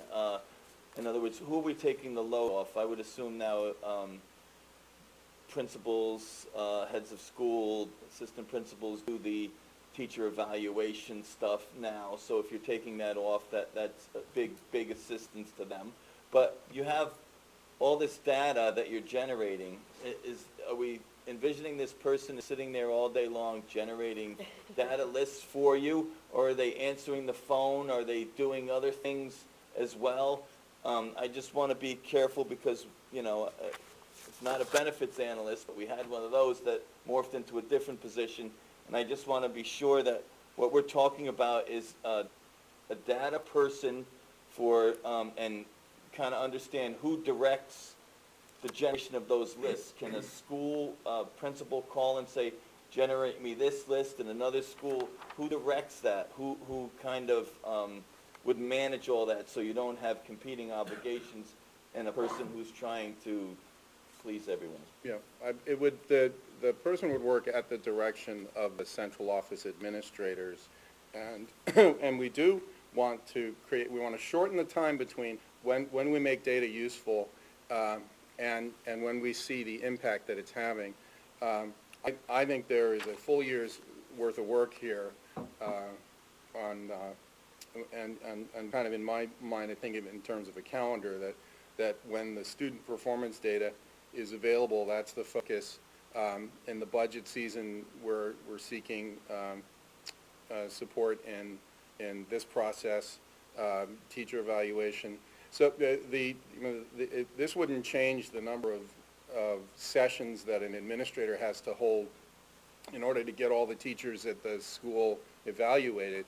What it would do is make that process meaningful, right? Because what happens now is we go through a fairly rigorous process. All of the administrators have to be certified in the evaluation. We use the CLASS tool out of Virginia. The teachers are rated in each session twice on 72 different elements of good instruction in the classroom, and then that data gets entered into the database, and ultimately we make a decision, superior or leader, effective, which is almost everybody, or developmental. What we want to do is do pattern analysis. What is it that at which the whole grade level, the classroom, the district is underperforming? It could get better, so then we're going to say we're going to provide professional development just for that. If you could afford it, it would be a good thing to do. If you don't feel you can afford it, we'll keep muddling on the way we are now. I do not quite panic, but I do look at other districts that have made a commitment to this, managing and understanding student performance data. And we know from our connection with Fairfield, you guys met Dr. Rasmussen when he was interning with me last year. This is what he does full-time for the 18 schools in Fairfield.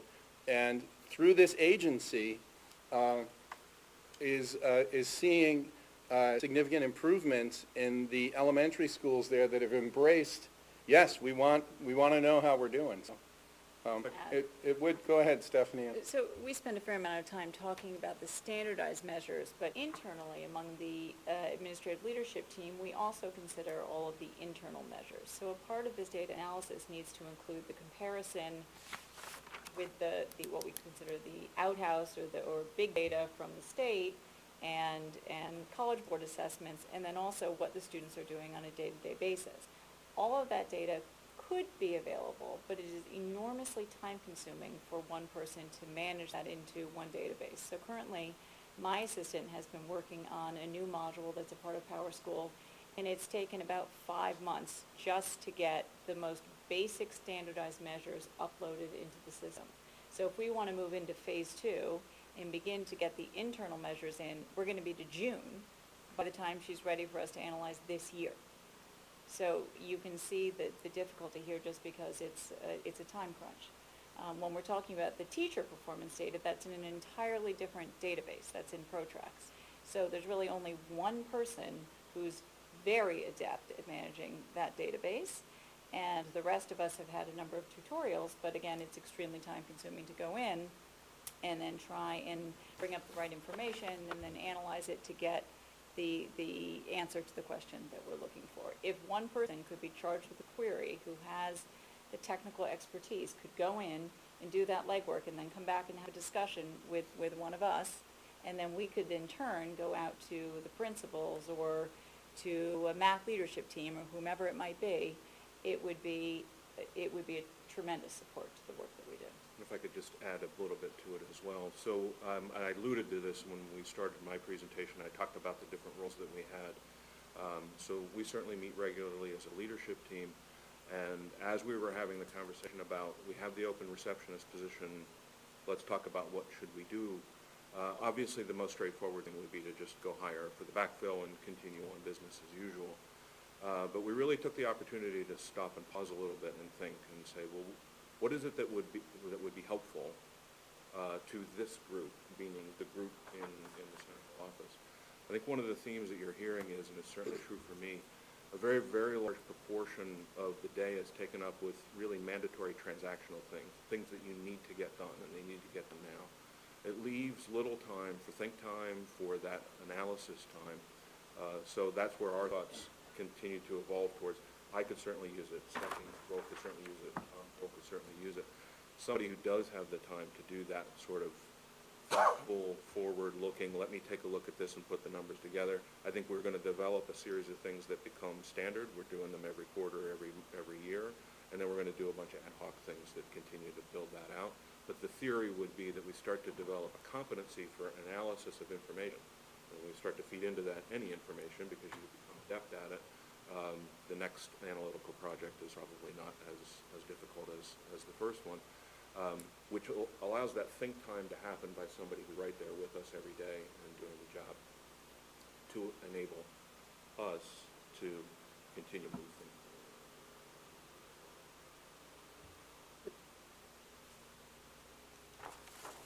What would happen to the, who would take over the work of the existing receptionist? Well, that work has been distributed currently among the current staff. Some of that we are asking our new transportation provider for students to provide more support than we previously did. Going quite well. We're looking at what are the right things for us to be doing within our staff. And then in other cases, we've redistributed it. So my assistant has picked up a couple of certain roles that were previously occasional activities for receptionists. The calls themselves, all of our calls are answered separately. Our phones don't ring directly. That actually gets distributed across the three main secretarial staff there. Turns out that it's actually worked fairly well. They're in close proximity. They can interact with each other very quickly, disposition things and move them along. Quick hold. Does anybody know where Scott is? No, he went out. He's at the schools. He won't be back till 2. That kind of thing. He's on the roof at RES looking at an AC unit, yeah. He turned off the electric fence and made a break for it. Right, didn't she handle all the subs? She did Yes, I think it was enlistment of new subs, or registering them, or keeping the paperwork checks. She's the one you'd see when I went to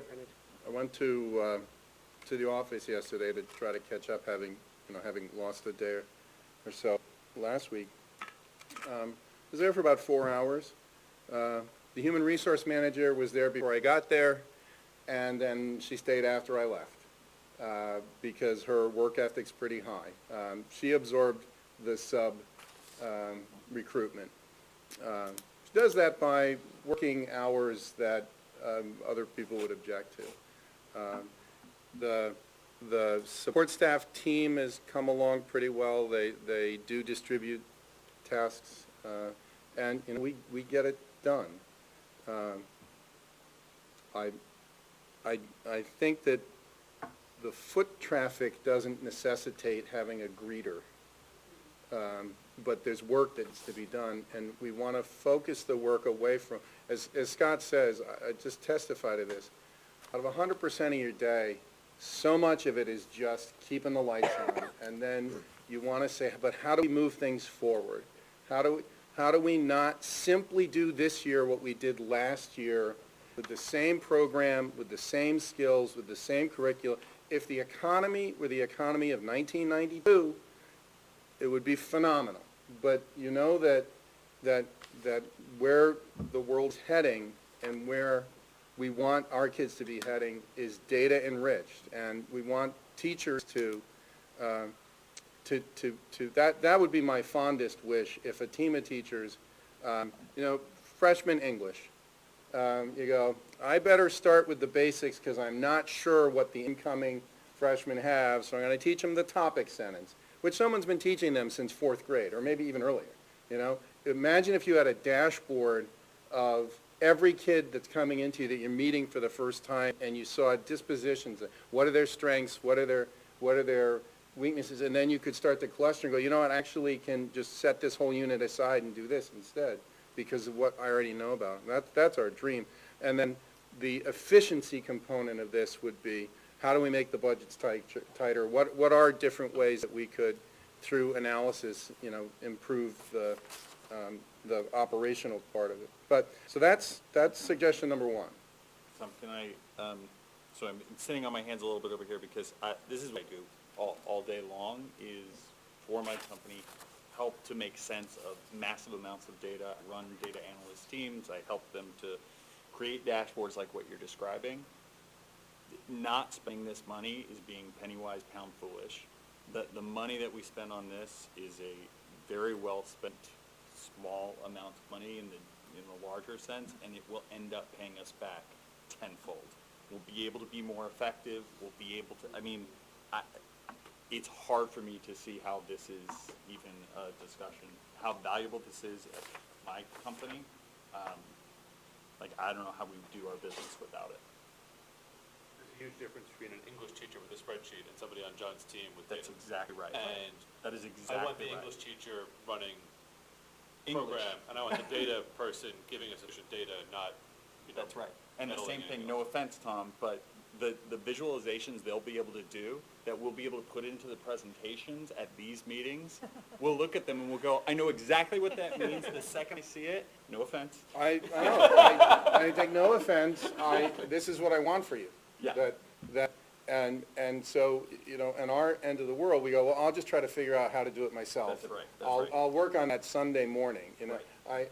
I do think that if you're going to be a modern, contemporary, forward-leaning school system, and I want you to aspire to, why can't the preponderance of your upperclassmen take the most rigorous courses that we have to offer? You have to give Stephanie the wherewithal to map that backwards, Stephanie and Gina, that what needs to come in so that by the time the kid says, I want to try AP literature, there's a whole escort of understanding of that kid. And I agree. I think this would be money well spent for you. It sounds like a great position. It seems like it has lots of value, and I think it's great. My one concern or my recommendation would be somehow we have to, I'm listening to all this stuff and it sounds like it's way more than one person's going to do. Stephanie's talking about something that's 5 months in the making, and Scott would like to have other data, and Tom's got an envision that every child will be analyzed and put into it just sounds like way more, and I think that it sounds great, it's something we should do, but maybe we should think about prioritizing in certain focus areas, that what is most important for us, and then kind of spread it down so that we don't end up where we're analyzing how much soap we're using in the bathrooms and we're not doing, the. Right. You have to make a list of the things and then prioritize that list with anything you do. One thing I would say is when you get someone who is focused on this as their primary job, staying in that mindset as opposed to Tom jumping in for 10 minutes and trying to do something Sunday morning, and then Scott tries to, it makes a world of difference for somebody who lives there. Tom shows up and says, hey, I was thinking about that, and they go, yeah, I was thinking about that too, and right, you start to have that momentum. It's a question on the org chart. Where would this person sit on this org chart? Who do they report directly to? We had a brief conversation about that, and I think that we prefer the specifics. So what you see in front of you in regards to I would hesitate to even call it a job description. It's an assembly of thoughts as to what this could be. And that's deliberate, you know. So, you know, given our press for time, what do? We search here, we search there, we find things, we circle them. We say, this should have something like this looks good. We give it to Vicki, she makes it look awesome, turn it into something readable. But to actually turn it into an actual job description would require real work, which we would want to undertake if this is something we're going to pursue, and not undertake if it's not something we're going to pursue. And so the conversation of where does the position report would have to come up as a part of that. For the purposes of this, we just said superintendent, but it's certainly at Stephanie's or my level. I think those to be determined. I mean, remember, you're talking about a very small shop. It's not the 77 people, 75 people who work at Fairfield Central Office, so But again, it I would think be. it's back to direction, Yeah. setting, fighting ties, and prioritizing work. Right. Scott, be Right. the So it would be the three of us? Can we get John in on helping? No, I'm serious, he's got some expertise in the area, can we get him to help out with the job description and kind of that aspect of it? The other question I have is the 80,000 compensation. This is a full-time person, so benefits. Well, I was gonna ask that too, it doesn't really benefit, so is this they, a fully loaded, or this is just compensation and we That- have benefits as That's, well? on top that's of salary, this? well, you've got the base of this is the receptionist's position that you have, that salary's up to, you know, it's 46,900 plus 28 for overtime. So you got almost 48,000 there The benefits are all, Insurance. with benefits. benefits are already in it. Is this base to base, Yeah. benefits aside? oh, you're saying that Right. receptionists had benefits, so the benefits benefits It's a go wash. above. Yeah, Right. it'll be a wash. It's fine. Right, Yeah. right, So the 80 is not all in, but the benefits are Yeah. already there. Yep. right. So the 80 is it's 30,000, the difference between the current salary you have and the salary at which we think we could attract someone with the skill set that we're looking for. If we did this, when do you think that we would start to see the benefits of having this person in place? You hire them in July, you get a massive student performance data dump in August, so, into August? Possibly, or when the state results are reported back to us in October, basically. So we as board members would see some data that was compiled by this person in the fall?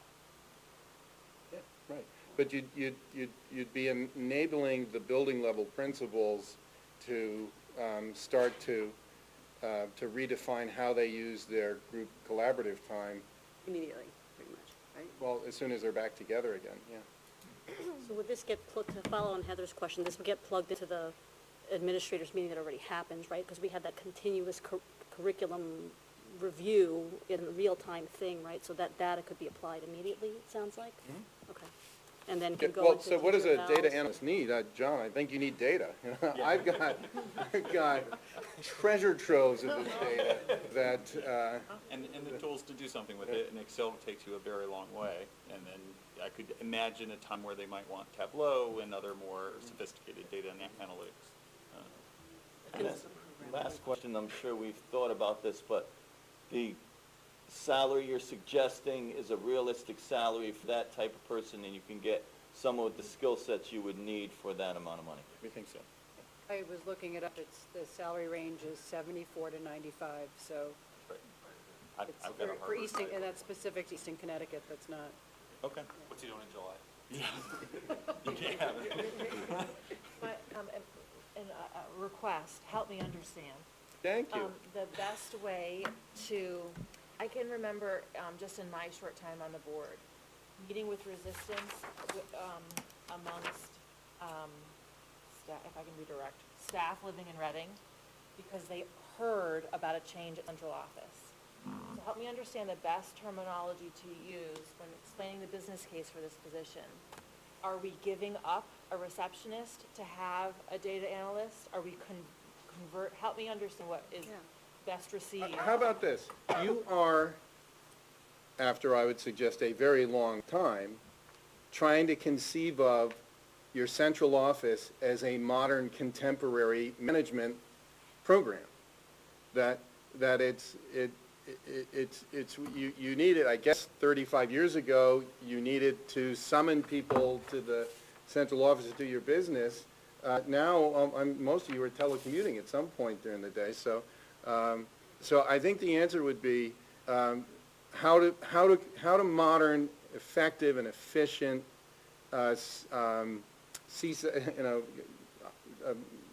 management parts of institutions operate.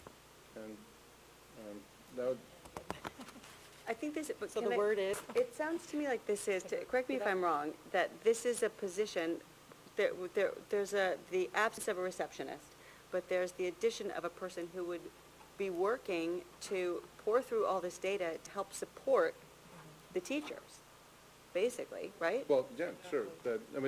Ultimately, the achievement of the students. Right. But help the teachers to reach those students at the level that they're at. Yeah, that would provide a new vision or capacity to understand the students you're trying so hard to help learn. It's not in the purview to have any type of IT integration or oversight or anything like that with this position, correct? The IT oversight. Not initially. I mean, you had No, indicated the yeah. potential over time. I think of as they build the systems and the capacity, I mean, you got to create them and then you got to maintain them, right? Right. Creating takes more time than maintaining. As they begin to build capacity, how do we think about those two positions, the operational support and the data analyst, as being able to reach out to other systems, including technology, right? Right. I do think that in your 2+ year window, you've got to start thinking about, is the only possible way to deliver physics by moving 22 kids into a room where there's a physics teacher, right? There are emerging hybrid or multiple options, broader. There's online learning that other parts of the world are really working on, and we're going, oh my God, that's the worst thing you could possibly do. The only time a kid should do online learning is when he's homebound because he's got 2 broken legs, and I think you should be looking at that. You have a pretty big investment in your technology. You've got to keep it fresh. There should be some oversight for that. But I think if your question was more, does this data analyst become a director of technology across all 3 districts? No, I don't think they I don't become think this director. person No, does. this person doesn't. It's a different skill set. But you Won't have the time. try to build some capacity to have greater oversight from central office of all of those. I think it was very thoughtful not to hire a receptionist right away and then come to us and say you needed an $80,000 data analyst. So I personally really appreciate that you guys farmed out the work among you and absorbed that, and then came back to us with just a $30,000 increase and not, didn't just fill the position and then ask for I think that's very thoughtful. Thank you. There's no penalty to us to say, we've always done it this way, we're just going to continue to, you don't chew on it for that. So thank you for that. We do want to, we are 20 years into the 21st century, so, we'd like to get there. So that's number one, but don't make a decision about that at the moment, because I also want to lay out the other opportunity. And I am not trying to be, I'm trying to help us solve some broad-based problems. I felt, I believe you feel, that when we talk about strategic planning, long-range goals, priorities, that's something that happens in September and October, and then, the work of the school year happens, and now we get to budget, and we go, remember, we're trying to do X.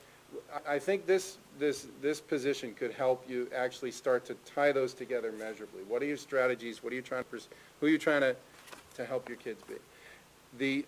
The other position has come onto the table just in the last couple of weeks because, now I'm talking about special ed, and I actually think this is not a decision for Easton or Reading to make, although the 3 boards have got to consider it. You have a director of special services in Easton and Reading, and you have a director of special services at Region 9. That is, I believe, completely unique in education. Generally, you have one person looking from pre-K through 12, and you have it because of your structure. When Bernie was in this seat, you had 3 directors, and Bernie tried to unify the Easton and Reading program as part of our broad arc of let's line up the experiences of the kids as they head towards the same high school. But now you have the director there, whose mandate runs pre-K through grade 8. And then you have the high school director who picks up at 9 and runs through the age of 21 for some kids, 9, 12, 21. Patty Roscoe, and I'm not being, I'm not engaging in hyperbole, is one of the finest educators in your system. We have often failed to recognize that because she has the single most difficult job that there is, where parents highly concerned about their kids and disabilities are lobbying for all kinds of supports. Administrators and board members are pushing for financial constraint, and it's a really tough job. And Patty's done it in an exemplary fashion she's been director for about 8, 10 years. She's announced to me on the 12th of January her intention to retire. That opens that position for your consideration.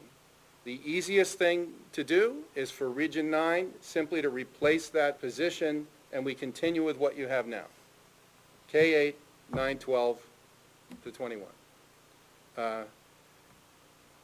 If you want to think about, do you want to take this opportunity to create an administrator to oversee the whole special ed program?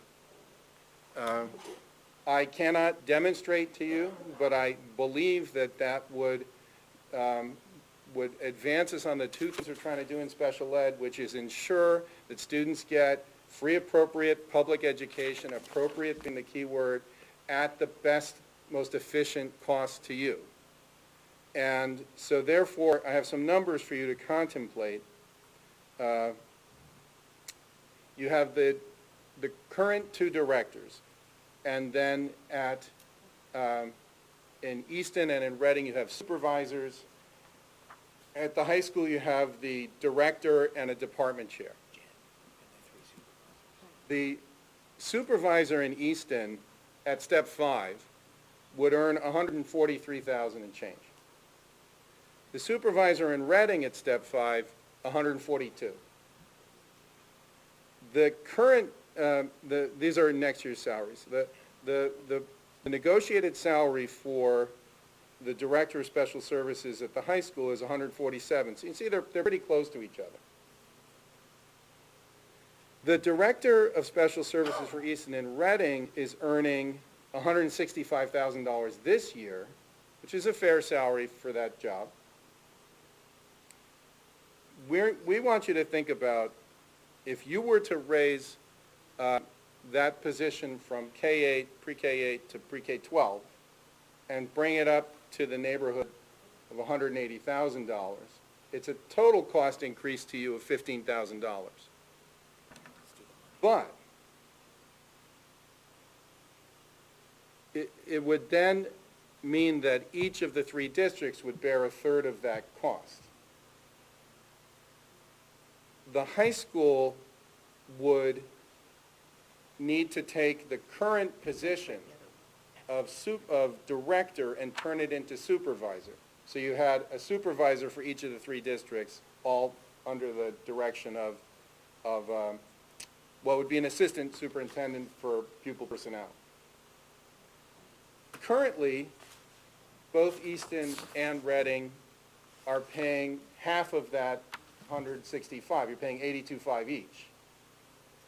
So this is why it can't be a decision for Easton or Reading, because your costs would go down by $22,500, because you'd be taking money out of one pocket and putting it into another. It's the same pair of pants. Because the Also high be school, Giving up a third of a supervisor, director. well, right, yeah.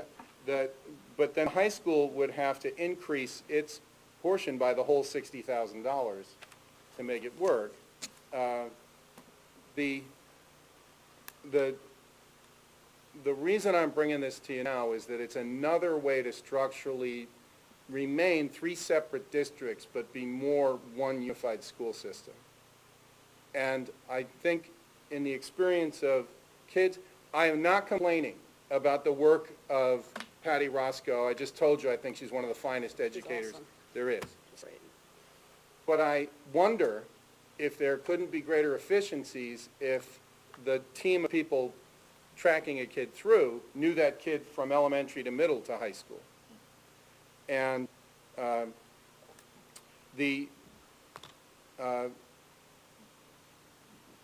search for a director, as these two boards know, is incredibly difficult. There's not a huge pool of people with the experience and the skills and the inclinations.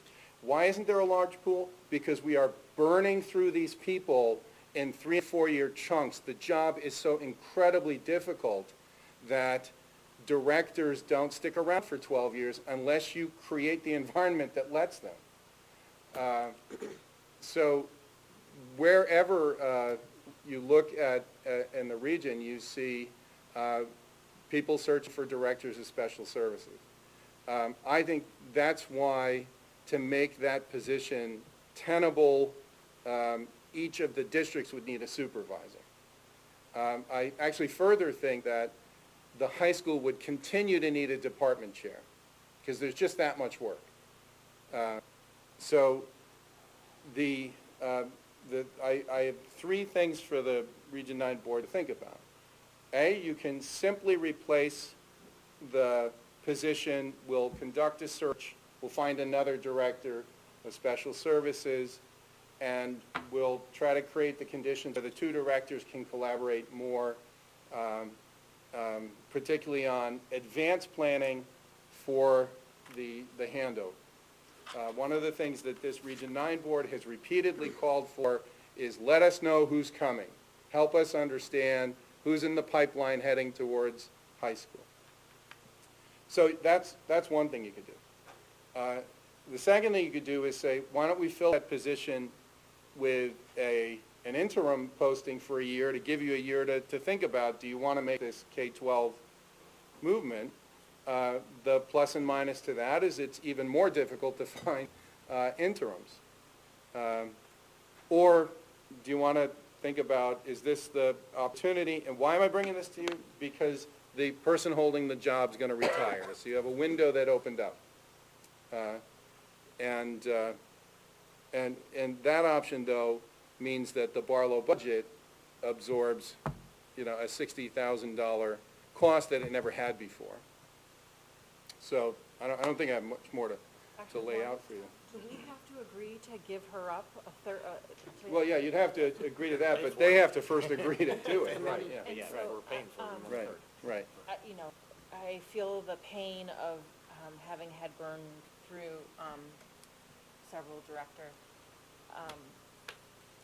Are you confident that that's not recreating that situation or heightening that situation, that it's actually making it worse? It could. And what if she wouldn't agree? Let's say that the board wants to make this change, and then Understand how the shuffling would work here. So it's the Region 9 director that's retiring. Correct. Replaced with a supervisor. Right. And the current director of special services, both Easton and Reading see at our meetings, Yep. this person, she would remain, but with a significant change in her role. Correct. Or technically post the position as an assistant superintendent position and encourage her to apply. I think would probably be the way it would go. Well, I certainly don't want you to take any action in which the person you just hired suddenly loses her job. Those who are the process people, you want to work out how to do that. If there's any contemplation at all that you would not continue with the current Easton Reading director, then I withdraw the whole thing. Well, the new tri-district negotiating committee would have to. One thing, Tom mentioned that one of the choices was an interim. I want to encourage you not to take that choice. You need someone who is fully invested in being a part of this community, getting to know the kids, not someone who's going to come in from 30,000 feet for a year, and then, because the only people you're going to get interim are the people that have already retired, and that was our experience over the last 3 years, and it didn't work out very well. So, We've had the opposite experience with Phyllis Amore, though, you know. She's been wonderful. She's the interim principal at John Reed. She's been amazing, you know. She retired, and she's interim, and she's turned John Reed around and been amazing, So, I mean, I agree with you. I don't want an interim, but it's not always a bad experience. well, again, we're talking about special occasion, Right. not building principal, a little different circumstance. There was an interim special ed person in Reading a couple of years ago, I recall. Many years, yeah. Many. Well, you both had the same. So you had, That's what's animating Jeff right now. Right. now you have Jen Del Conte, Cara DiBartolo in Easton, and Jen Hankla, the supervisors in Reading. Prior to that, you had Cindy Twiss. Before that, you had Mary Lou Torre. Before that, you had Tracy Edwards for 2 years. Before that, Janie Friedlander. Before that, you had Brian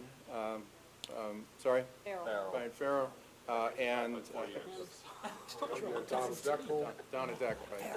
I've only been on the board for 4 years, and then there's been a different person sitting in that spot every year.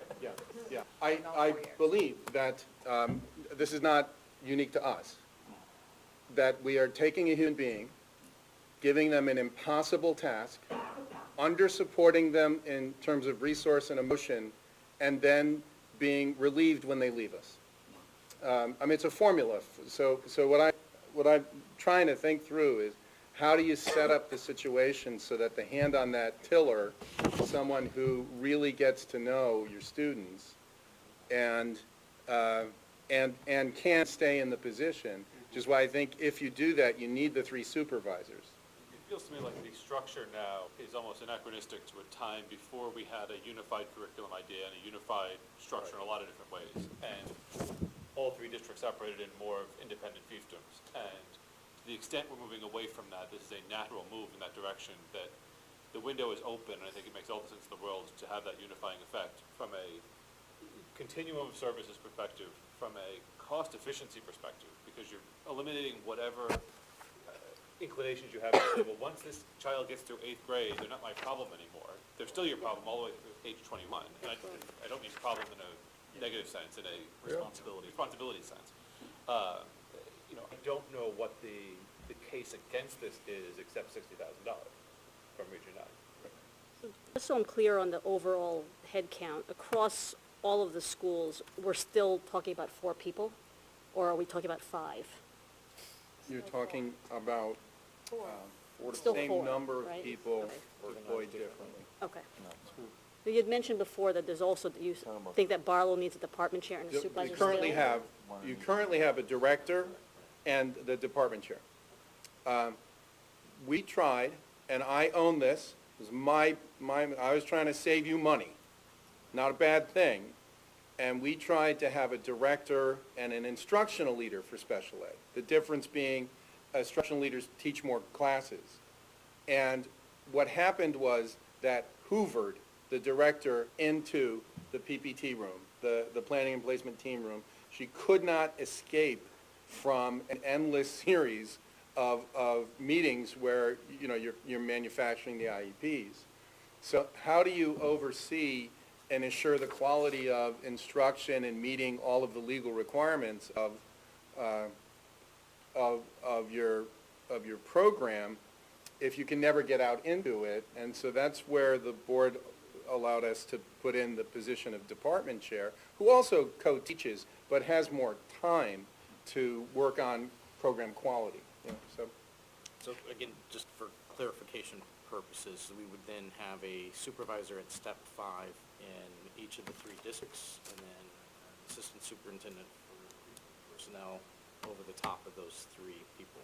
Right, the person you'd be hiring is a supervisor, and the further wrinkle here is, at the high school, the only certified staff member who's not a member of the union, the Joe Barlow Education Association, JBEA, is Dr. Penn, who is the assistant superintendent.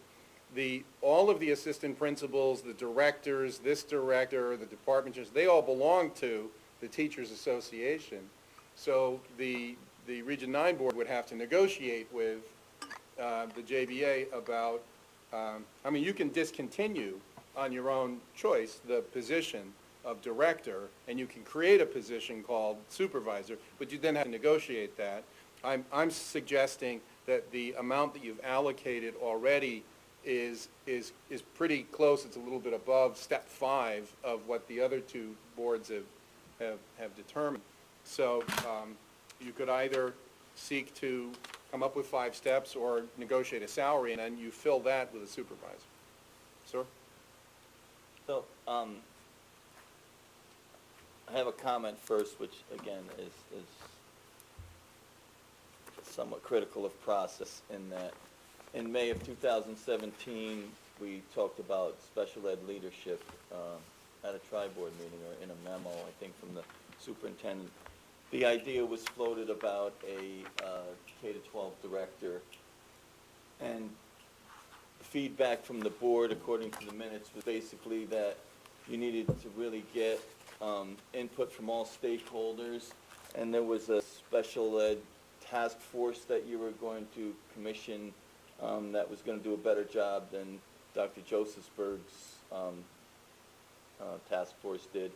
But when you actually went out for the search, I reached out and said, if the ultimate goal is for this person at some point to be the K-12 special ed director, wouldn't it be beneficial to have representation from Region 9 on that search committee?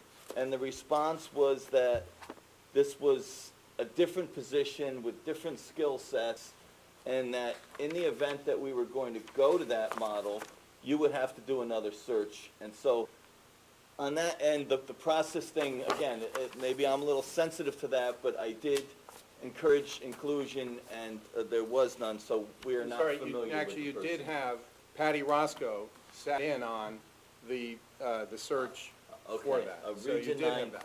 Yeah. board member. So now, just to kind of clarify, would it be fair and reasonable to assume that most grade levels would require proportional time from the director? In other words, K doesn't take more time than 6th grade. In other words, they're working their way up through the system, so that cohort just keeps moving. So it's pretty reasonable to just say that all grades are kind of equal as far as Are you trying to take less than $60,000? workload for the director, right? No. I wouldn't say 9, that, 10, no. 11, 12 through 21? Is that right? Yeah. Yeah, but not really. Very small Not really. percentage. Not really. Our That's postgraduates still are. a really Very minute small. percentage that go past graduation. But the reality is, so we're talking about 11 levels of cohorts, K to 8, in each district, which is 22 cohorts, and we're talking about 4 at Barlow. And then we're going to split costs 3 ways, rather than 42.31% Reading, 42.31% Easton, and 15.38% at You could say Barlow. 8 cohorts at Barlow, because each of our cohorts is equal to. They don't vanish Why? when they show up. No, but it's the same cohort, Well, it's you- one grade. Oh, you're getting the Easton and Reading together as one grade. Okay, sorry, my bad. I don't know why we talk about this. I mean, I understand that this has a material impact on your budget process Correct. with an increase, right? And that it may result in trade-offs or impacts down the line. But when I think of the money, I'm thinking about Easton taxpayers and Reading taxpayers overall. You know, so if you take these numbers, like the 60,000, I can't necessarily do this quickly in my head, but if we've got a decrease of 22 and a half and an increase in 60, does somebody Is that 22 understand and a what I'm half saying each? here? Yes. Well, you'd go from That's 82.5 to 45. 60, right? Right, but then you're Difference also is thinking about buying yourself a The 10,000. aggregate difference is $15,000 to the taxpayer. That's right, that's, Right. yeah. 7,600 on one side, 7,400 on the other side. Yes, if we could kind of I- pull the Right. territorialness I out agree. of this I agree and with think that. about Oh, the two I'd love to towns put teachers in and your the two budget for us. cohorts I'd love to of- spread it out and make it, that would be wonderful, but that's not really the reality. The I don't think reality that's is what she's saying. She's it's saying that we 60 need to grand think our budget. about your budget, but We it all can- comes we out of the can- same pocket. Happy to articulate to the towns of Reading and Easton that it's equally split proportionally, you know, it's great, but it's still a $60,000 hit in our budget. No matter how you slice it, it's 60,000. It's also probably something that reduces, our program here. You've burned out, or district-wide, we've burned out 8 directors or however many in the last however many years, and Patty has been here, right? So there is a continuity that's been here. And now you're gonna change our You're getting system. changed no You're matter getting what. additional support. You're getting changed no matter what. No, we're not getting additional Yes, you are. support. Yes, No, you we're not are. getting You're additional You're getting a support. third of an assistant. We're giving up a superintendent full-time director to get a third of a director. and a full-time No. supervisor. You're getting We have a 1.3 people. No, You don't? We So- have a person here now. No, so It's- in this, and remember, this is an opportunity that presented itself. It's up to you guys to decide if you want to do it or not. You would have at the high school, what you have now are 2 administrators. You have the director and you have a department chair. Right. You would have a department chair, you would have a supervisor, and then you'd be sharing the overall, whatever you want to call it, pupil personnel person. And yes, it would, this is why it would be a net reduction in Easton and Reading's budget, and it would be a $60,000 increase, unless you want to talk about apportioning it differently. I look at the 2 positions, and I don't see that, that Patty isn't putting in a very full day every day, and I know that Jen is putting in a full day every day. So it's really more about, is it something that you think is worth the trade? If you don't think it's worth the trade, don't do it. If you do, Wishful then- thinking, Tom, to think that with that level of continuity, there might be an ability for special ed cost savings down the line for Region 9? I think we've got to think about how do you continue to provide the service that kids have the right to, and it should be excellent, and you manage the cost down. One of the things that we started under Cindy Twist, at my direction, was that each program in each building was going to bring in the notion that what we're trying to do is develop independence in kids who need help. That the direction of the program should be, how do we help you acquire skills or learn habits that aren't natural to you that allow you to manage your disability so that you can be exited from special ed? Not because we want to not spend money on you, which of course we don't want to spend money we don't have to. It's because you've acquired what it will take you to go through your life with your disability. I want to create an incentive structure where people are getting out of special ed. And I think this ability to see the whole picture could contribute to that. But Is there any data on the delta in sort of aggregate cost per cohort between 8th grade and 9th grade on special ed cases? If there's 40 kids with an IEP in 8th grade, and the same 40 kids with IEPs in 9th grade, is there a material change in the services and cost because of the transition across districts? It's a great question for the data analyst. right, if I had a data analyst. I guess to follow up on what Chris said, I'm curious about if we have somebody looking at all of our kids from K through 12, and could there be early identification at, say, 6th grade, for example, so that, by the time they get to Barlow, instead of being in special ed, they'll be in, they can be insourced, or being outsourced they can be insourced back in, ultimately will save both towns money. Could that happen over time? I know Region 9 may be taking the hit now, but is there that vision? I mean, do we see that happening? Like, you know, I don't know if the Triple E program is in the K through 8s, but could we do more of that earlier so that by the time they get to Barlow, they're already in general ed? Because ultimately, I feel like that could save cost over time. You formerly had, until about, it was 8 or 10 years ago, the elementary and middle schools, when you needed representation, were using Moses and Burcham, the law firm. Marsha Moses, excellent lawyer, Michelle Laughlin. And then the high school was using Pullman and Comley. We had Mike McKeon. So you were actually paying a handover on the same kid, where this person had been to a number of meetings, had represented the districts, and then they'd say to Mike, here's the brief. And so we loved Mike McKeon, not among his many fine qualities, he's a Red Sox fan.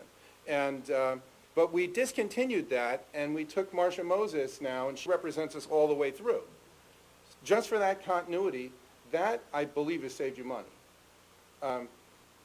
The pressure point, though, is you've got to think, if you're going to do this, what's the reasonable charge to Barlow? And central office, you've never talked about apportioning it by, it's a third, a third, and a third. So it's actually a bigger percentage to Easton than it is to Reading or Region 9 because they're smaller budgets. Well, out of this $60,000, it's going to cost Easton $24,000 and change because of the number of kids, and Reading's going to get a charge of 30 and change. Oh, forget it then.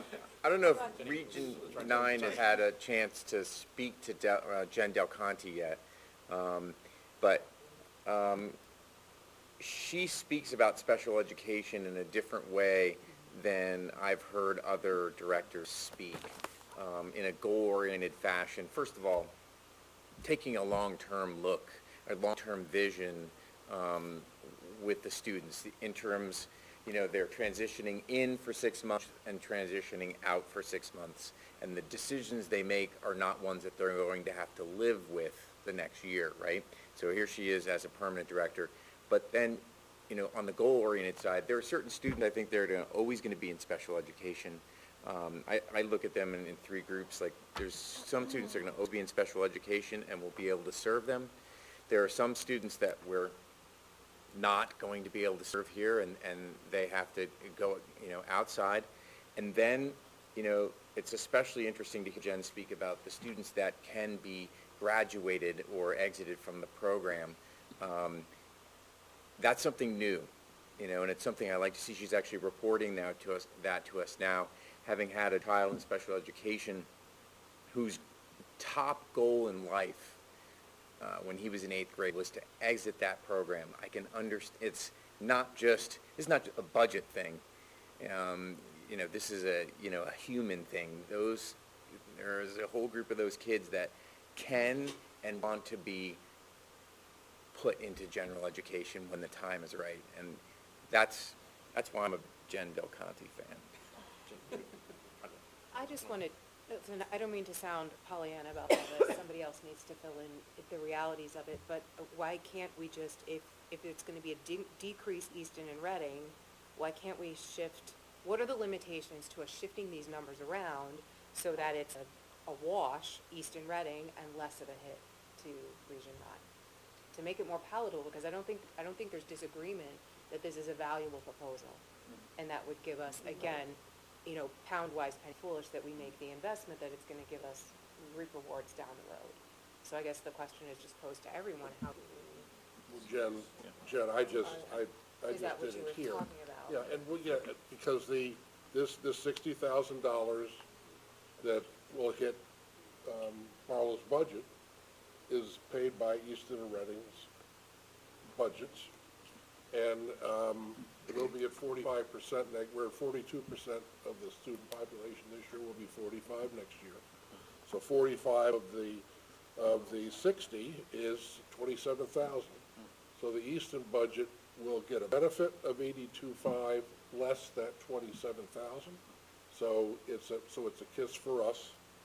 For Reading, you guys get, what was the math for Reading? So yours are gonna be $33,000 for this, less your costs, which was also 22,500.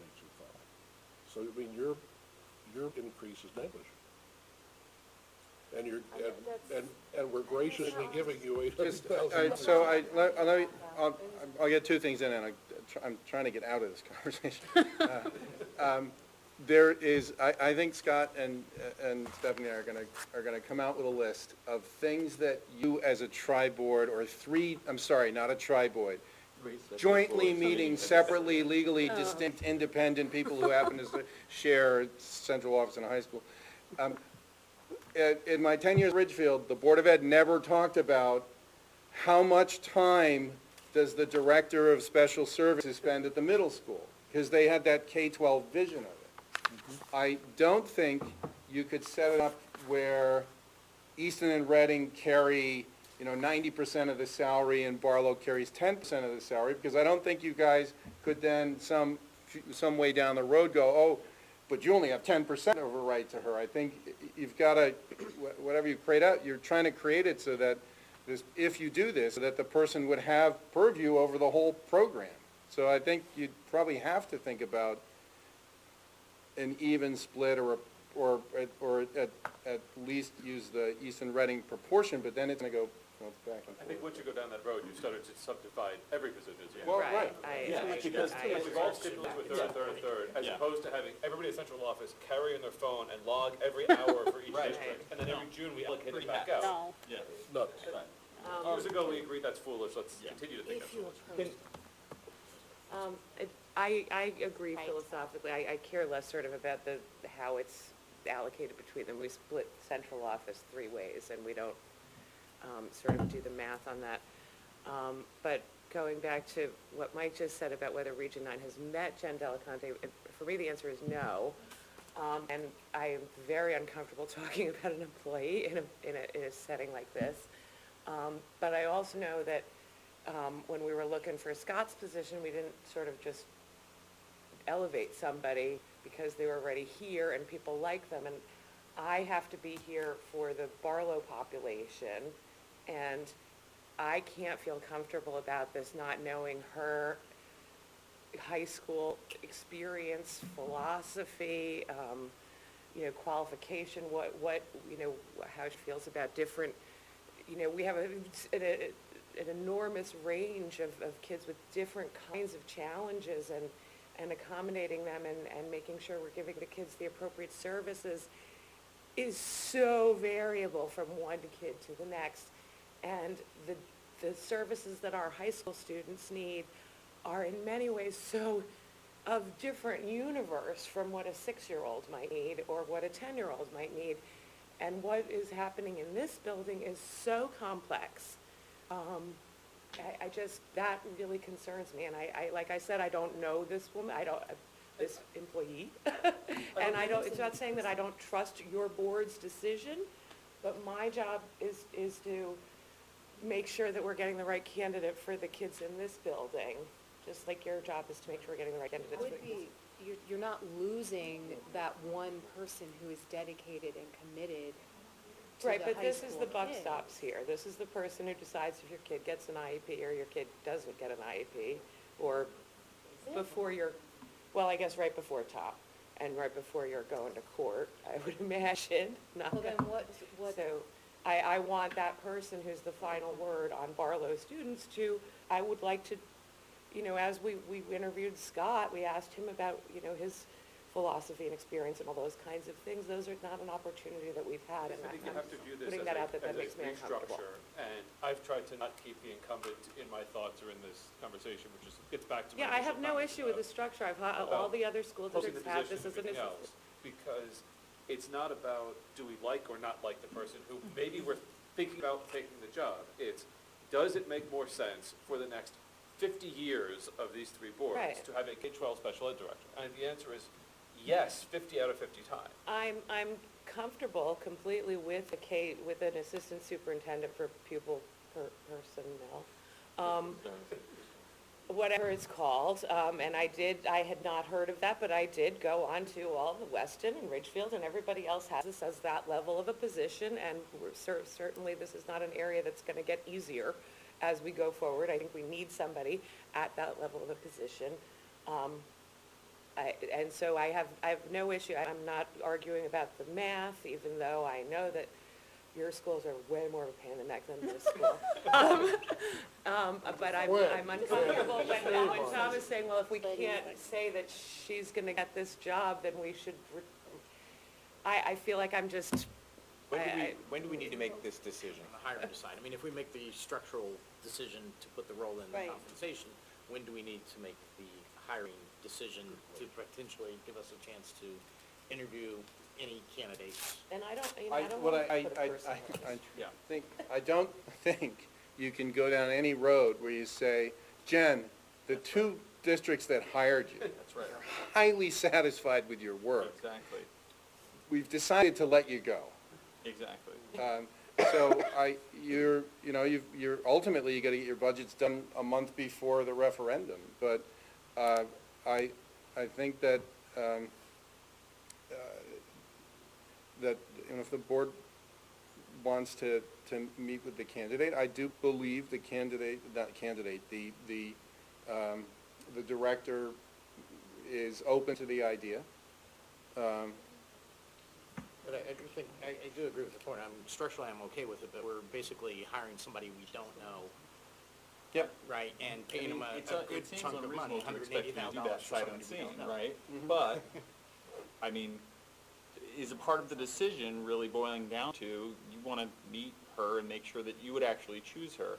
And if you wouldn't choose her, then you're not interested in combining those positions, and frankly, neither are we. I mean, Yeah. I would never want to lose her as a part of, well, now we have a better structure, maybe. Now you're back to the interim. Right, that's right. That's a challenge, Yeah, because I think. I mean, that I don't would wanna be speak one of for my whole board, but I feel like we would be on the same page. If Yeah. you're not gonna do this, we don't wanna do it either, because Right. I don't wanna lose her. Exactly. So, I mean, it's like, Right. is there an Here. opportunity? Maybe, but it's like, you all have to be cool with Well, it. so here's your other, I would lay down, and I would fight. you, Can I ask a question, please? Getting back to Gwen's concerns, and I'm happy to hear her articulate it from that perspective, but how does this change the relationship, or, I mean, is there a difference in power or control with the person who's going to, the title change from Region 9 Director of Special Services to then hiring a supervisor to replace that person? Does their role or their ability to make those determinations about the kids at Barlow change when there is a change in structure? When there's this third, like a 3% coverage now with somebody with oversight? well, it depends on the amount of authority that the person in charge gives to their subordinates. That in most cases, what happens is, and I should point out, you do have the high school's special ed department chair in the back, Dave D'Angelo. That the more complex the needs of the child are, if that gets to be translate into greater cost, you generally bring in the director to make the decision. But for 100% of our kids, 80+%, they have IEP, but you're meeting their needs in the general ed classroom. It's the handful that get more difficult where you team up on it. The other approach, I suppose, is you could hire someone to say, a year from now, we might want to change your position from director to supervisor, and put you under an assistant superintendent for pupil personnel. At least they would know going in that they would be your director for a year before they became your. The pool of 6 would go to 2? This is your opportunity or not, that we can make it work both ways. I see this as another step in your journey towards a programmatically unified K-12 experience, 3, 4 through 21, and just as a point of history, 13 years ago, when Dr. Pearson-Ugel and I showed up, the high school special ed program was run by one of the assistant principals who did all of the other duties of being an assistant principal. That's how much special education has changed in 13 years. You need a very skilled person keeping it all together. The unified position, that person would be in charge of the 3 special ed budgets, the personnel in each of the 3 programs, the offerings, the management of all of the kids in their plans. And they'd have to have latitude to make decisions in the way that the director does, but it would be for all 3 schools. So I have one more question.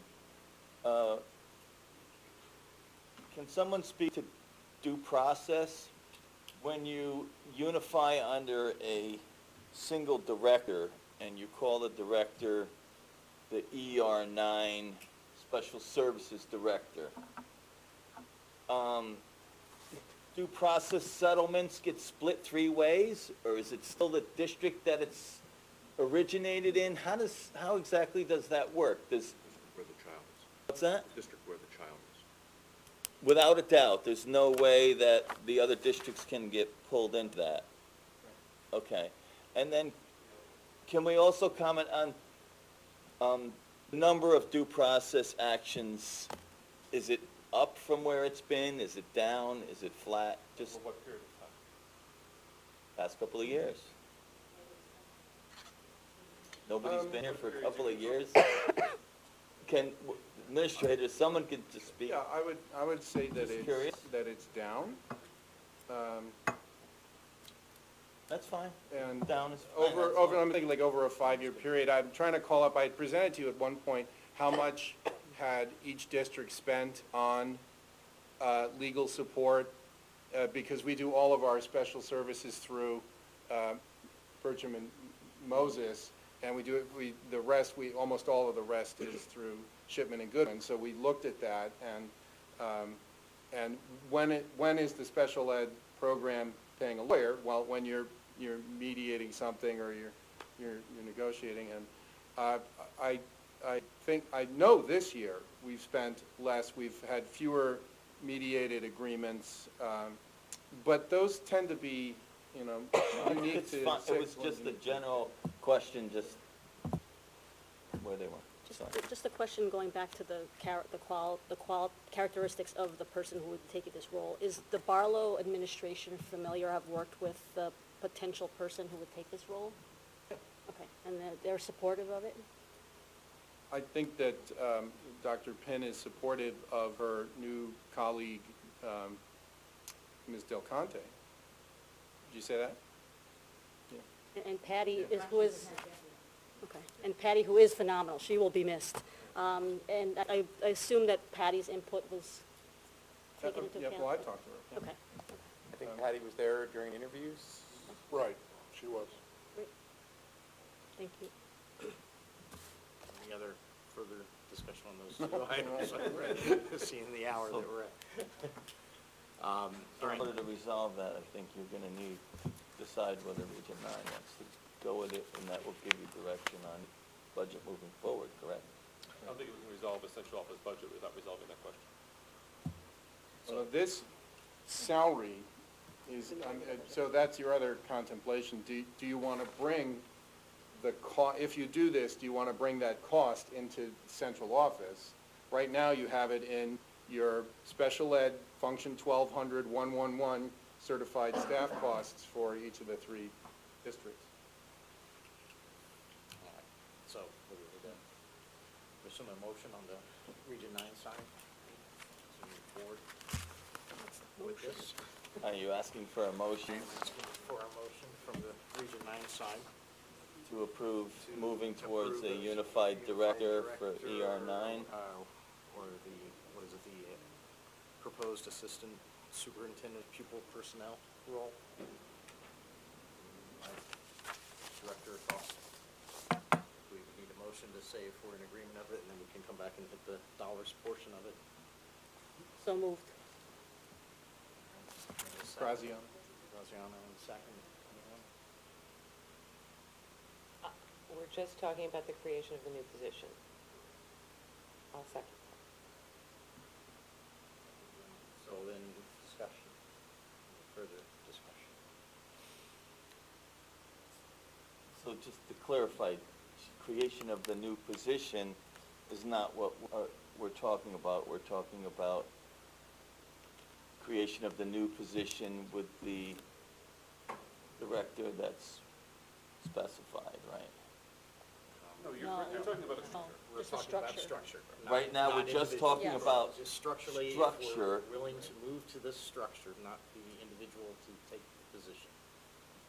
And then okay, and then that comes down the road later? I'm Yeah. just trying to understand how that Putting in works. place. Well, I don't think we need to hire the person in this meeting, right? We're structurally need to determine we're in agreement with the structure, and then I believe we need to determine the compensation for the structure. Yeah. And after that, we'll make a determination who the person is. So wouldn't the compensation, whether it's central office or in the districts, wasn't that directly linked to whether or not you would support that change? I feel like one is gonna cancel the discussion of the other, whereas one If we could don't agree inform to the the decision. structural change, then Then there's you're no done. Cancels change, we're everything. done.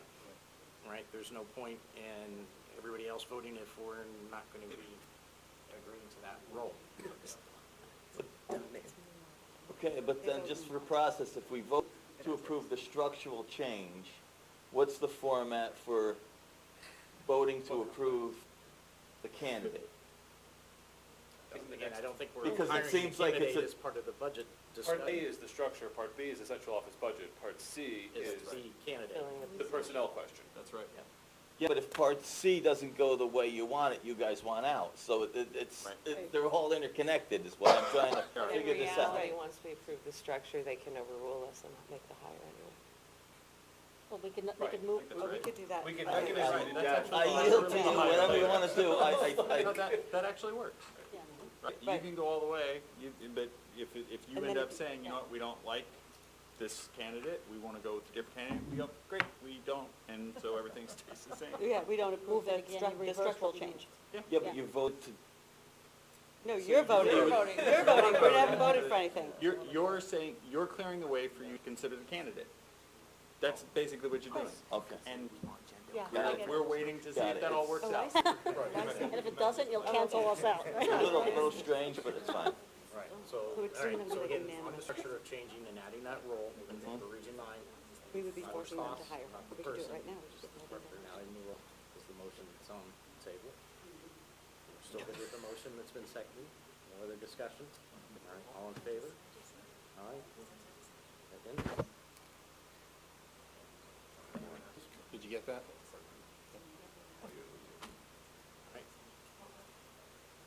So now we're to the budgetary item, so I don't know if we want to handle this one separately or go back to the whole budget.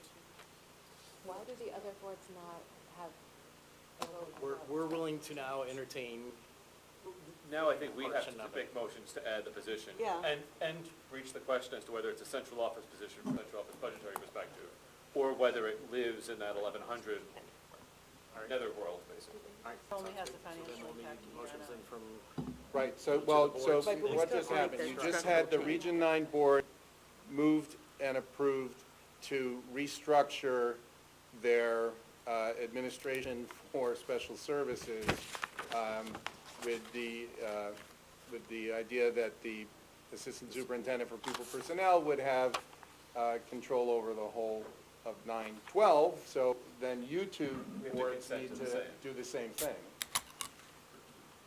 so go to the board. Is there a motion from Reading to approve the position of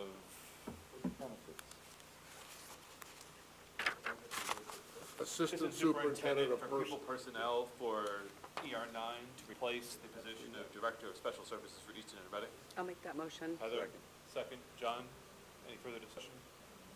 All in favor? It's everybody. Jen, you want to read that back to us, and we can just do the same thing? I got Heather and John. I got Reading moved and Okay, Heather to John. entertain a motion to change the structure of special education to an assistant superintendent of pupil personnel. So moved. Second, Jenny, any further discussion? All in favor? Aye. Very good. So now we have structure. Earth Point and of a baby. question, don't we then, Region 9, have to agree that we now will have a supervisor, whereas we had a director before? That, we'll do that in our own meeting, I would imagine. That'll be on your own. Okay. Take that next week in our Okay. separate regular board meeting. Up to August, yeah. But we may run into contractual issues with Right, the 'cause we bargaining have a unit bargaining because unit we've discussion. done this without knowing whether they're gonna go for it or not. We'll take care of that. Well, you're negotiating Fine. this summer, too, all three of you. All right, so now I believe we're back to the budgetary discussion. So I don't know if there are other items we need to discuss in the full budget and handling the whole budget, or if we want to handle this piece since we're still on this topic and agree to this. Or, Where's the 60/60 going? Is it living in the central office budget we're approving tonight, or is it living in the special services budgets of each of the districts? Well, I think if it's in the central office, it's not a part of a bargaining unit. Is that accurate? Well, You can make it not a right, part either. right. You can pull the Region 9 board can elect to run or not run any, it's the union can't compel you to run a position if you eliminate it from Region 9 and create it at central office, so that's one argument in that favor. It's logistically difficult to do it outside of the central office because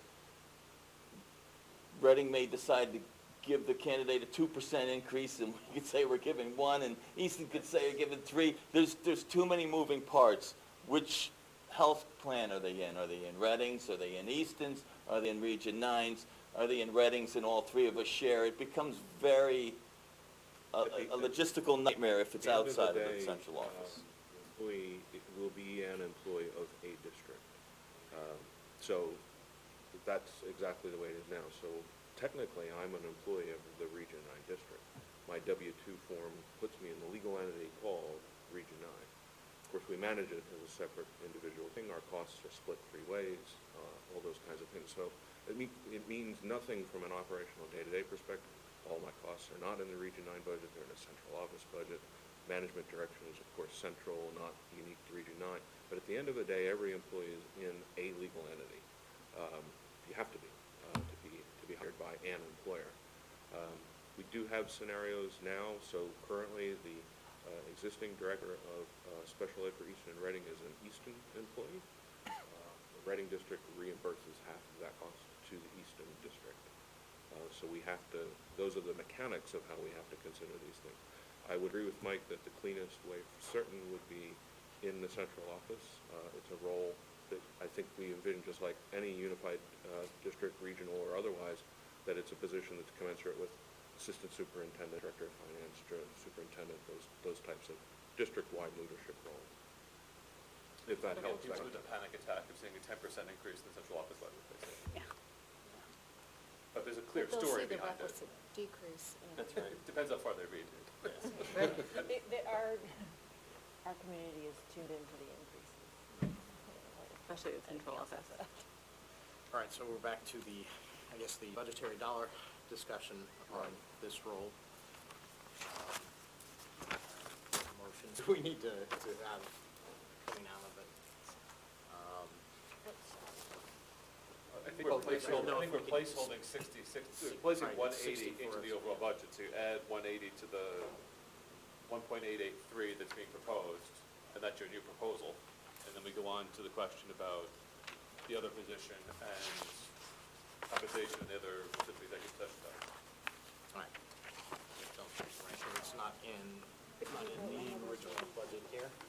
No, but then by So that rule is not in. by the doing original that, if somehow it wasn't approved, what are you gonna do then? Of that. Which is approved. If the candidate was not moved forward, you put the 60,000 from each into the central office, how does that work? I mean, you might make a conditional approval of the budget tonight, conditioned upon the agreement between the Joe Barlow Education Association, the Region 9 Board, the selection of a candidate on or before some date, 30 days before the budget referendum, so that the budget is finalized at some date 6 weeks from now or 8 weeks from now, and in the meantime, you do those machinations. I think it's the only way you really get there with any kind of certainty. That's fine. And also alleviate the concern. But if it goes awry, you're gonna have to put 60K back into your If it goes budget. awry, we're back at this right table having before a budget conversation time, but. That's really what it is. Well, it's just like if you couldn't find, if you opened a position and you couldn't find the ideal No, I candidate. understand. I'm just pointing out to you that you could be 2 days before your budget hearing, and you're putting 60K back in your Well, budget. it's I'm just January pointing 21st it out. now. By January 23rd, I'm assuming we could have some conversations and have an That's- idea of which direction we're going. Just putting it out there for awareness, that's all. So we need a motion similar to what you just said. I'm just wondering. I'd say a motion on the compensation for the assistant superintendent for pupil personnel So we need, for 2021 for the 180 to get it into the I budget. So I think we just need a motion to create- Pencil it in at this Yeah, point, to right. the number, I and then think- we're gonna I think- arrive at a final number once we finish all the rest of the machinations tonight. Right, because ultimately, central each office board needs to discussion. say, Right. yes, To everything. well, the three of you have to vote on the total central office amount, so you're subtracting and adding. So Scott's over there, he just added 180,000 to So the add the 180 base. into Then the you have to base. talk about the data analyst position, you have to talk about our compensation, and you're gonna come up with a total number, and then you vote on it, Tonight. right? well, no, I Just disagree, clarify. because I think the budget should have everything in it that you're gonna put into it. And if you're gonna put the special ed position into it, it should be in the budget.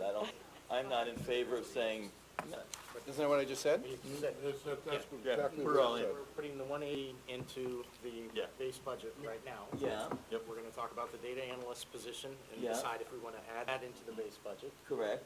And then go back and talk about the administration contract.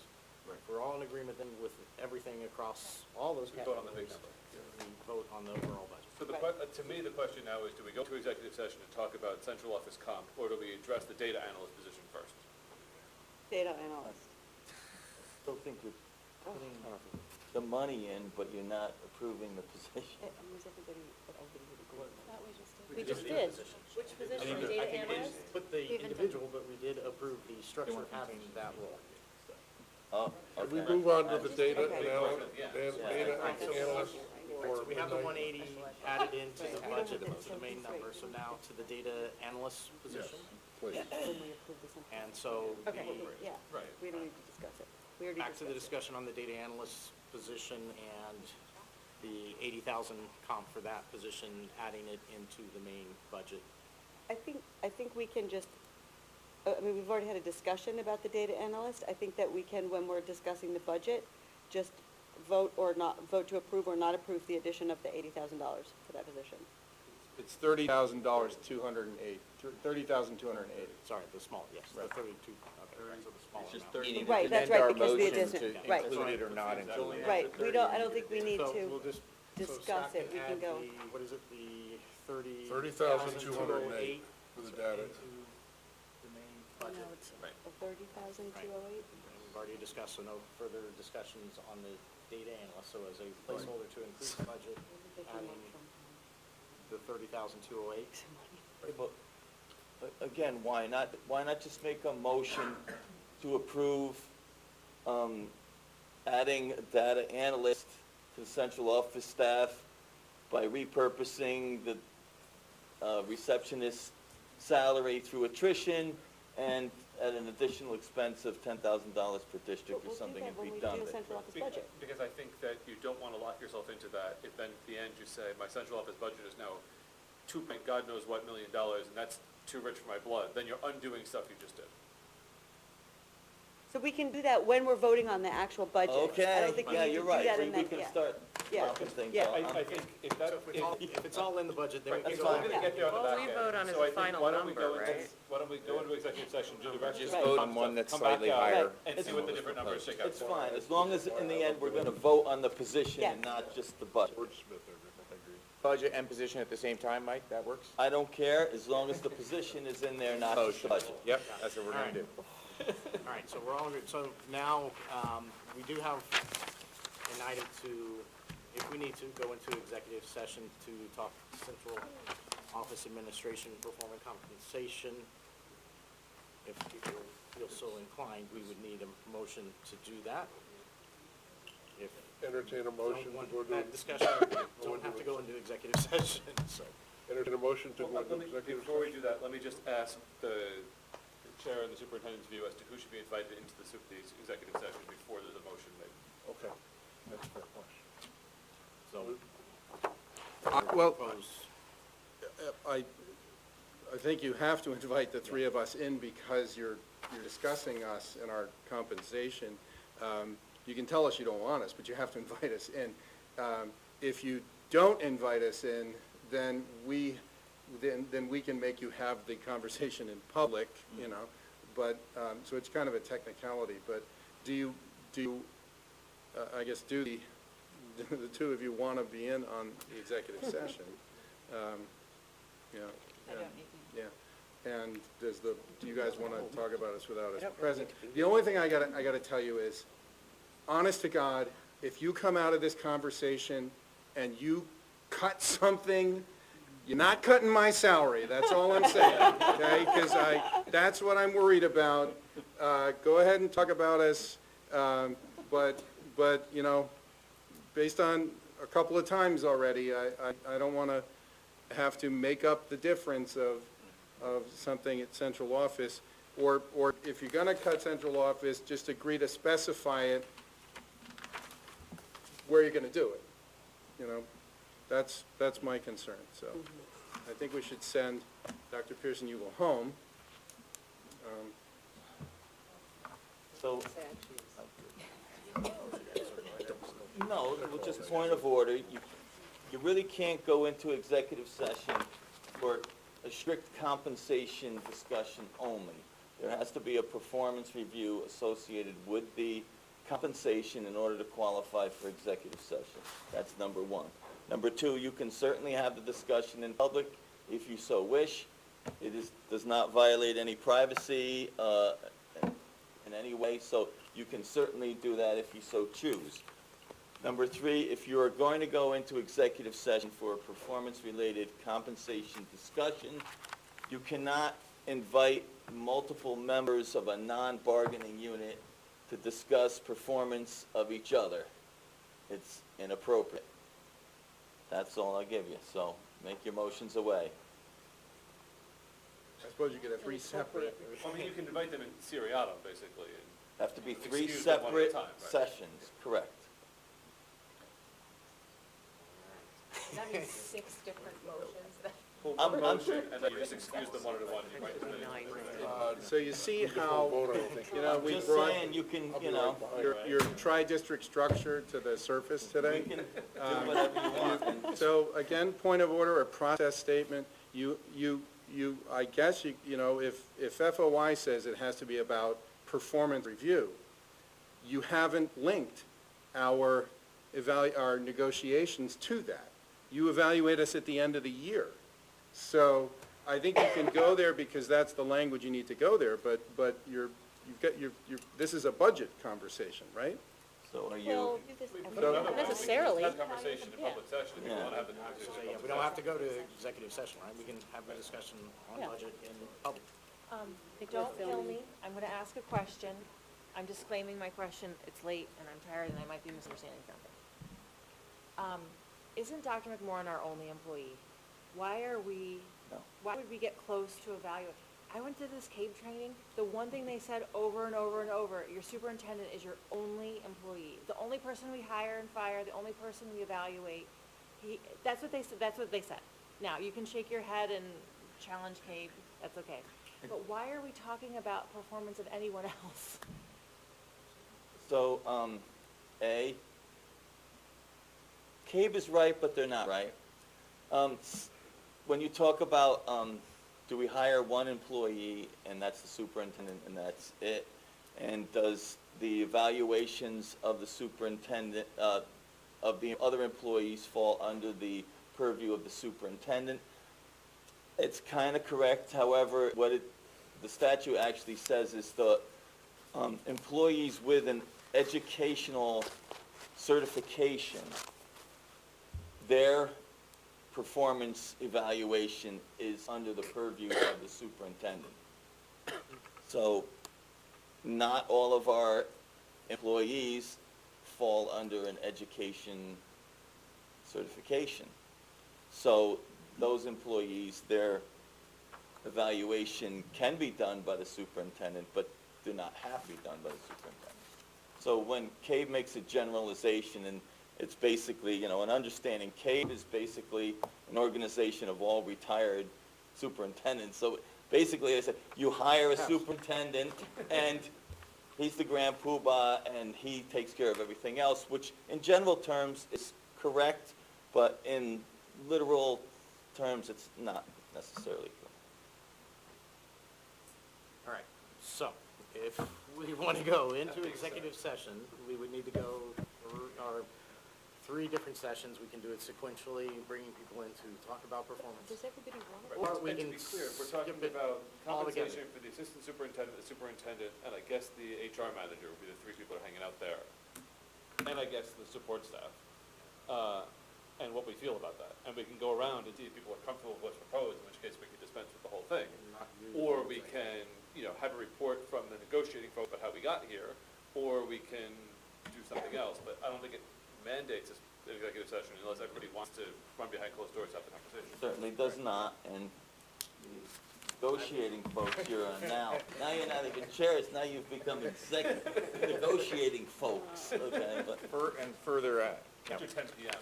I was in the bathroom, I'm not sure what I missed, but I don't think it would make sense for us to discuss this without the big boss present. I would rather have Tom in than not have him personally.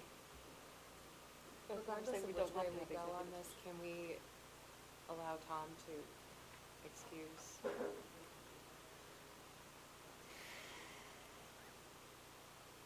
Can we let Stephanie go home? Yeah. Executive session, otherwise Keeping the if meeting it's a public and public telling them to session, leave. they can leave. No, It's too much for public. We do that. Right, We if do we send don't them home need to sometimes. Go to executive session and invite them into So executive session. If we're in public, they can leave. Either go in or don't go in. If you go in, invite us in. If you invite us, make it serial so that we're not overlapping. If you're talking about compensation, which is the topic for tonight broadly, then just don't go into session. If you want to get into, well, I don't think Stephanie's doing a good enough job with French, and I therefore want to give her 1.75, not 2.5, then you got to go into an executive session.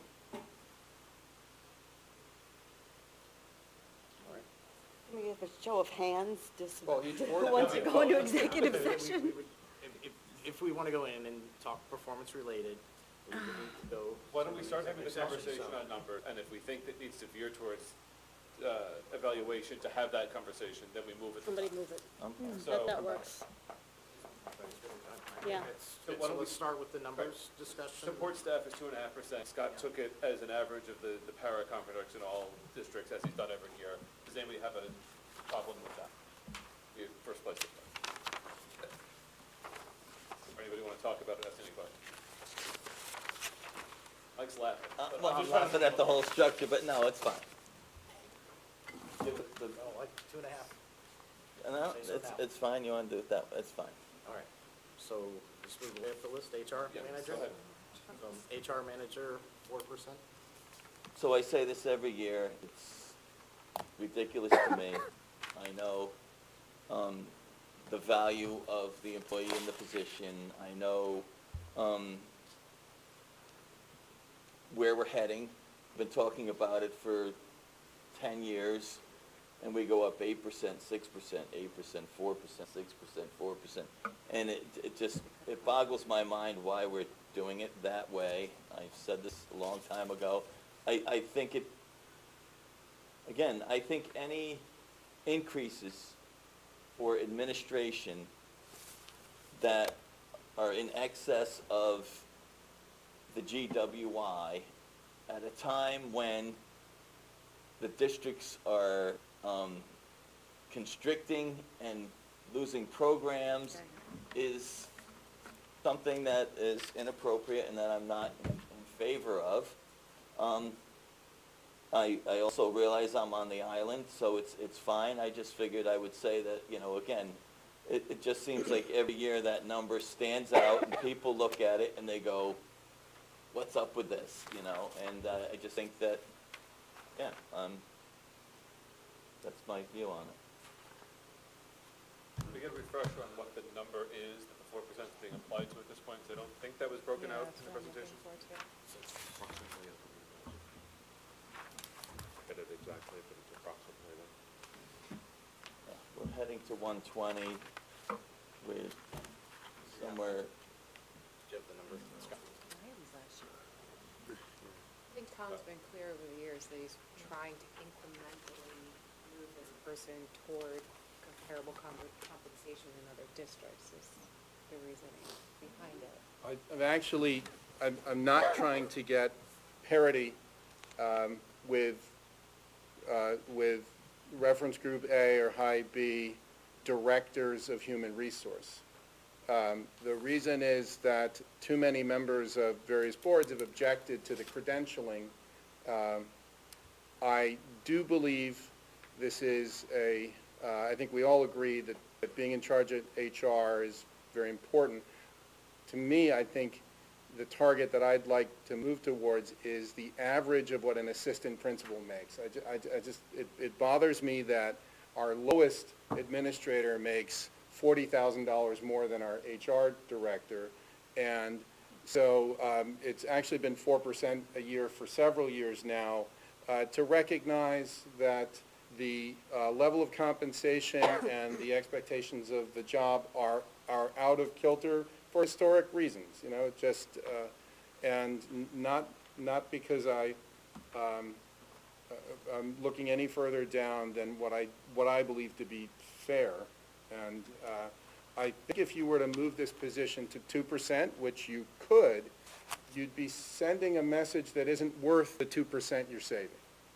You know, I think what you say is we recognize the quality of service that we're getting, the importance of this work, the accuracy of this work.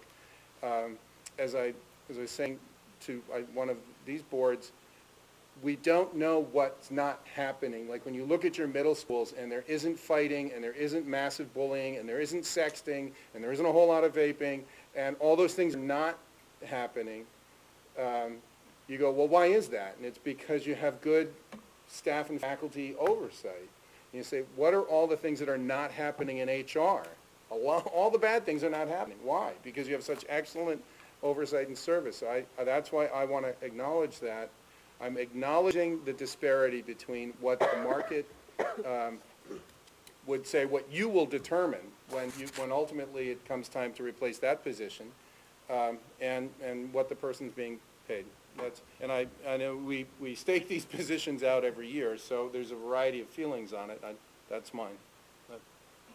So to your comment, Tom, just a quick follow-up question. So that the parity is with you said not with the Durg A or low Durg B, but it's with assistant principal. So is that range, or is that range higher than the directors of human resources? No, directors of human resources are making in the 180 to 220 range. That generally, you know, that 180 is like the low threshold for central office staff. Every other central office has a director of HR. This is another position that someone grew into. So what I'm suggesting is, if you're not contemplating going there, then where would you go, or when do I start to feel comfortable? And it's when the person in charge of HR is being compensated at roughly the same place as an assistant principal. That's not happening because your assistant principals make about $140,000, and this person's making 101.96. So we're suggesting a 4%, another step towards. That's base salary. Base salary, 101,967. Base salary, right. So if you do some quick math, it's probably 2 more years of this salary equalization, so to speak, and then at that point it should level off to what the average administrator salary would be. Is that a fair? I think it'd be more than 2 years. I mean, yeah, you know, but it's not going to be, you know, forever. I Right, meets well, every- no, I think by the time, Additional stipends, like, by the time you get to the real neighborhoods, you'd be doing a search for, I think the Okay. current person would retire between now and 5, 6, 7 years from now. Right, so and that's really the end game, is that if the employee was to retire, you wouldn't look to rehire someone as a manager at that level. You would look to hire a director with the qualifications of the typical director and pay them what would be a comparable director's salary, correct? No, I think you will want to have that as an option when that happens. I don't think you're going to find at $100,000 someone who is as supremely capable as your current person is. No, I guess what I'm saying, though, is we need to be careful that if we're not going to a director after, this employee retires or whatever, then we're escalating a salary for a manager that we probably wouldn't want to pay somebody coming in that didn't have the same skill set. I wouldn't be concerned about setting the market for a fictional person who's less qualified than the incumbent in a world where we don't take a director at the time in which he hypothetically retires. Because we could restructure the role anyway in the compensation. can't even write all that down. 5 years. The role of somebody. Okay. All right. Sorry, so it's 4% on the 101,967? our fault. Okay. All right, so then, Cheryl, it would take 8 years at that rate. Thank you, Mike. Can I ask Buzz? if this position also receives stipends outside of their base salary? Yes. Longevity payment of $250 and stipend of $5,000 for webmaster and technology support at central office. And that gets added to the base salary when, oh, no, it's not contractual, added to right? base So it's salary. not, That's it where won't we be in went and got in retirement. trouble. Okay. Isn't there other stipends too? There's the mail. We're still doing that. I don't carry that here. That's actually carried in the individual budgets. That's carried in each district's budget where that service is performed. So it's a provision for someone to do the activity that we would pay whoever does the activity. It happens to be this individual who does the activity. So it's not a function of that person's direct compensation per se. It's an extra duty. But it's not a posted position. Yeah, how much are they, Correct. trying to figure out, like, if Is we're it trying to get them up to this number, and their base salary is 101, but they're also getting another 5,200 stipend, and another stipend that it's a question, what's the other number? It's several thousand, but it's, but you're getting additional pay for additional work. Right. So the You're not, reason that it you're works not is because getting additional pay and doing your 50 hours of HR. You're doing those other things beyond your HR day. Right, before and after departing from central office. It'll be 6 years, Mike, instead of 4. I would have to track it down. It's not something. I guess the fundamental question is, are we in accord with Tom's idea of moving the position in the direction of an assistant principal? And if so, is this a reasonable pace to get there or not? And that the stipend question kind of becomes ancillary to that because it just determines where we're starting from and how many years it takes to get there. The stipends are very helpful. Is that wrong, Mike? Certainly one way to frame it, no. all right, so I didn't hear any discussion about rolling those stipends in. We're still at the 101 is the base, 101,967 with the 4%. I don't know what all the stipends are. I know that there's the 5,200 that's in this budget, but we don't know what's in the other budgets. Well, there's webmaster, and then there's the daily. 5,000. No, I'm just mean the daily- number. I'm not, I understand there's I'm gonna additional guess work. you add those three up But and if it's $4,000, but I don't see that that has bearing on the work of the HR manager. It happens to be the same person. Reallocate the webmaster to someone else. Right. If we had someone else with the skill set to manage it, the data person. Yeah. So we're now gonna pay 75 and give her $5,000. There you go. Make it her responsibility. So, further discussion around the 4% increase on the 101. I love making decisions. You got Only again to just remark that this individual makes just a hair above half of what other individuals in other districts doing the same work make. You know, going towards assistant principal or whatever, what the position of the future might hold.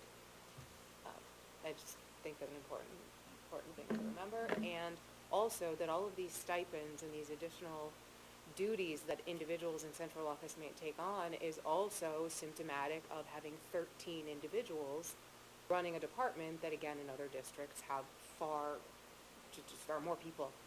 You know, there are more people, there are more hands on deck doing these jobs, and a lot of them have to wear different hats that they might not in other places. There's a functional question, though. If we're expanding the headcount at central office to include the data analysts, should the job description include a webmaster? So it's like the position or a role. Not increasing the headcount, changing. If we're adding the role. data analyst, well, Well, not the head count, but a more, correct, yeah, we're changing, a larger role. yeah. Should it be a job description duty as opposed to a stipended role? I think the stipends are important to point out, and they're not like bumped out in this budget, because when you go to next year, when we go to do this, we have to make sure that the stipends are set aside, that we're not giving a 4% increase on, right, I understand that, but just, it would be helpful to have that all written out so we can see. You know, also that we're not like, this is not a person who's doing this big HR job plus all these other jobs, and we're not compensating them at all. Like they're getting paid for the additional work as well. I guess, you know, we always perseverate on this. The two things that I would be reluctant to see happen, one is we say, okay, we'll give you the 3.5 or whatever percent, but we're going to take away $5,000, so you're going to actually net $1,000, you know, Right. less. And the other is, if we were paying the HR person the salary that was in the distant neighborhood of what most people in this job make, maybe that person wouldn't need to do additional work. You know, I think that it's. Just this person as an example, because we're talking about that person. I mean, in general, like the stipends, the reimbursement for, you know, all that other stuff. It's a hard discussion to have, because we're generalizing, and, you know, it's hard. I would just say,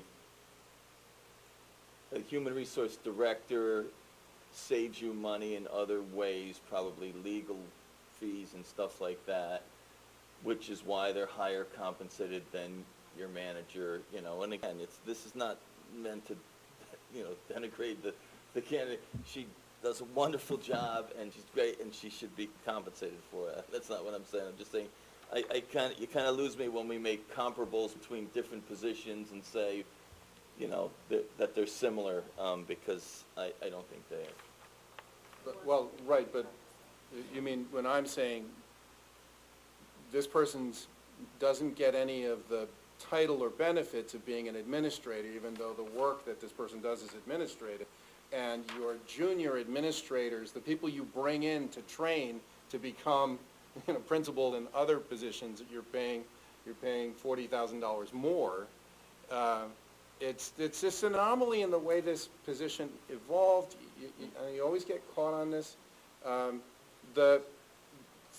When I decide at 4:41 that we're delaying or canceling, I call the webmaster to get that message out. I think that should be compensated. That's between 4:40 and 5:10. You know, it has nothing to do with HR at that point. I think you get a huge bump out of the fact that HR, and this doesn't happen anywhere else in the continental United, delivers the mail because she's able to handle all kinds of little issues. Oh, I have a question for you. Oh, you know, I see you every day. There's this stuff that just gets resolved. So I think if you're willing to go with the 4 on the base salary as I'm recommending, I say move on. And I would just say again, if no one's inclined to throw the stipends into the base, I'd agree, let's do the 4% on the 101,967 base. And I would like to memorialize, at least in the minutes, what the stipends are. So again, when we have this discussion next year, we have some reference, we can go back, and we know there was a 5,000 master, 250 for whatever the other one was, and have her, how much the mail delivery. So at least we've got that somewhere We don't have the. Well, in the minutes. again, it's either relevant or it's not, and so, I don't know what we're saying. So again, By pointing we're on it the out, 4%. is it relevant, or by pointing it out, it's just for informational Just purposes? for informational, so next year we can go back and look at the So minutes. we and don't what spend decided. 20 minutes Right. having the same conversation. Unless, again, anybody's inclined to put it into the base, otherwise we're still at 4% on the base. No, there's no Just for reason. informational in the minutes, let's document what the stipends are. All right. All right, so now we have a couple other, 250 is, Scott says predetermined, that one's easy. yeah, so no changes there. So that's how much she gives. Just say The it. 254, Scott? Longevity, thank you. Never mind, thank you. They doesn't do Easton. Longevity. That's not stipend, that's For the mail or the mail is Yeah. 9357 for, each, or total? 9357 is for Reading and Region 9. 357? Yeah, so, 9,357. for the mail? Mail per district. Maybe, well. No, that's two. total, that That's includes, total. Oh, includes the mail. it's 5 for Reading, it's 4357 Okay, for so total. Region 9. Is that for, that's And for Easton would have mail? District. For the mail? That's for the okay. mail. I don't think Easton does it. I think Easton Easton doesn't do takes it. care of it themselves. so. They're across the street, they can get That their own mail. includes, mine. That's one of the perks. They don't Well, give us I the mean, we're not- central we're not- office lease, and then they get the mail Right. perk as well, but All right, so for the minutes again, What are you gonna 250 do? in longevity, 5,000 webmaster, and 9,357 for mail for Reading and Region 9. correct. All right, for informational purposes. All right, now moving on, we said Scott, there's no changes there. We have two others, right? So, superintendent.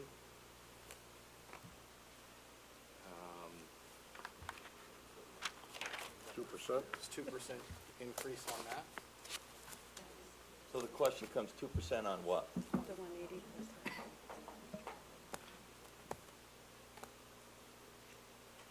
Of the previous base, right, for, Right. 2% of the contractual base? Base is defined in this case. 1920 base salary was 4,488, plus the increased portion on top of the annuity. can you say this again? Sorry. So the base salary is 224,488 in 1920. There's also an $8,000 annuity that is on top of that for 2021. So the 2% would be applied to 224,488, and the annuity rate that they took the increase only, what, $160 or something, put back into the base. So the new base would become 229,138.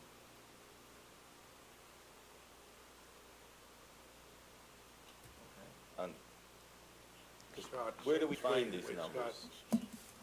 You said 224,488, They're in, and then the annuity is 8,000. because Todd sent me contracts and I didn't, 224,488 is the base salary. The annuity is 8,000, so it's 232,488. 229,138 is the number? Sorry, the base salary is 229,138 plus 8,000. Oh, okay, I'm sorry. So we take the base, and there's an annuity. We Together. apply the 2% to the base. That moves over. You take 2% on the annuity, you take that number, just the increase, $160, 2% of 8K. Add that to the base, and then 8K. So, but see, this so is the where I'm contract confused. states that the base salary is a number, and it's and then there's a separate clause that says 8K annuity. Both of those two are called, by definition, base salary. When I do the math, that's the way we do it. Hold the annuity part, and it's because I put it in the 114 account for another pay, and the salary part, which I keep in the 111 account. Is 2%, is it 2%? Can you send me that contract? Okay, so it's not just 2%. Have to get it, but it's the current contract that Tom has for this year. Have the, Hey, Tom, I have it. over 88. 232. If you want to make the increase on the base but not include the annuity, I'm fine with that, if we can move on.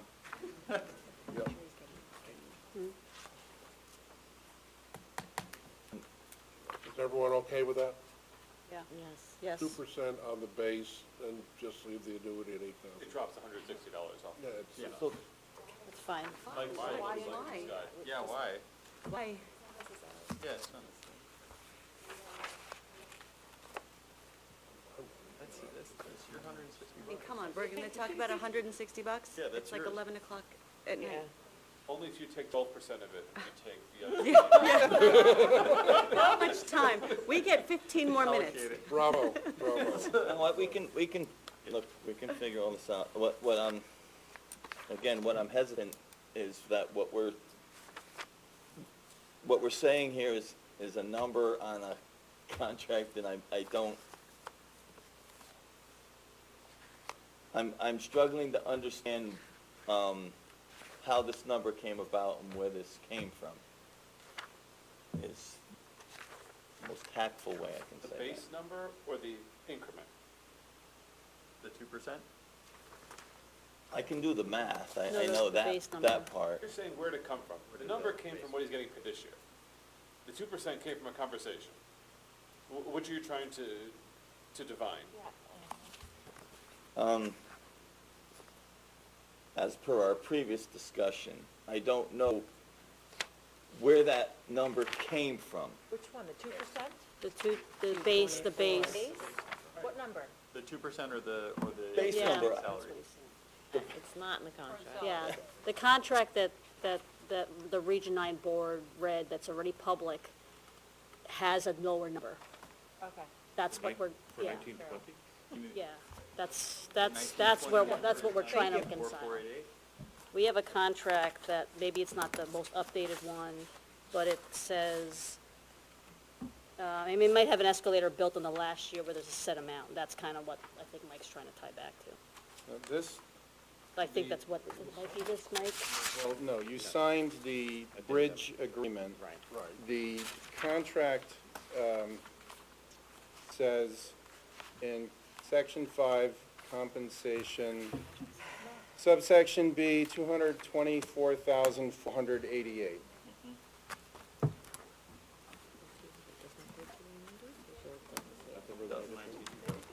Was that the number I just read? That's correct. Yes, for the period July 1, 2019 to June 30, 2020, the superintendent shall be paid a base salary for the contract year equal to $224,488. That's where the number came from. We're talking about 2% of the But actually, because that never got signed, you built the bridge, so you went back to the previous one. You took the previous salary, I don't remember what it was, you applied the increase that got us into this fiscal year, which adds up to that amount. I see. So the question, obviously, again, that we're looking at is the base that's in here is not signed contract. There's an addendum that refers back to the previous year as the base. So we're escalating the base off of a contract that wasn't signed, which is fine if we all agree to it, but that, I think, is the point. Yeah. The 224,488 Well, Mike- is the Mike annualized salary Not, he's he getting signed the paid. addendum, the- not the Whether it was contract. signed off on or not, The right? ex- Or whatever you the call it. It was addendum was also, just it was continuing. also frankly the number that was included in this discussion 1 year ago when we set this budget. Right, that's what I'm trying to get at. The mechanics aside, we're applying 2% to the number that is in the current year budget that is being currently paid on a bi-weekly or whatever its basis. And that's the number upon which we're proposing an increment to discuss. I agree wholeheartedly that it sounds like everything was handled in a sloppy fashion, but as far as the documentation is concerned, but the reality is, we're talking about the budget and the numbers, and the next step, as we talked about 17 hours ago, was documenting it and creating contracts that were uniform, reviewed by council and everything else. So it's getting late for me as well, so I would just like to note that it was not handled in a sloppy manner. Poor choice of words at this late hour, I apologize. Handled in a delayed manner.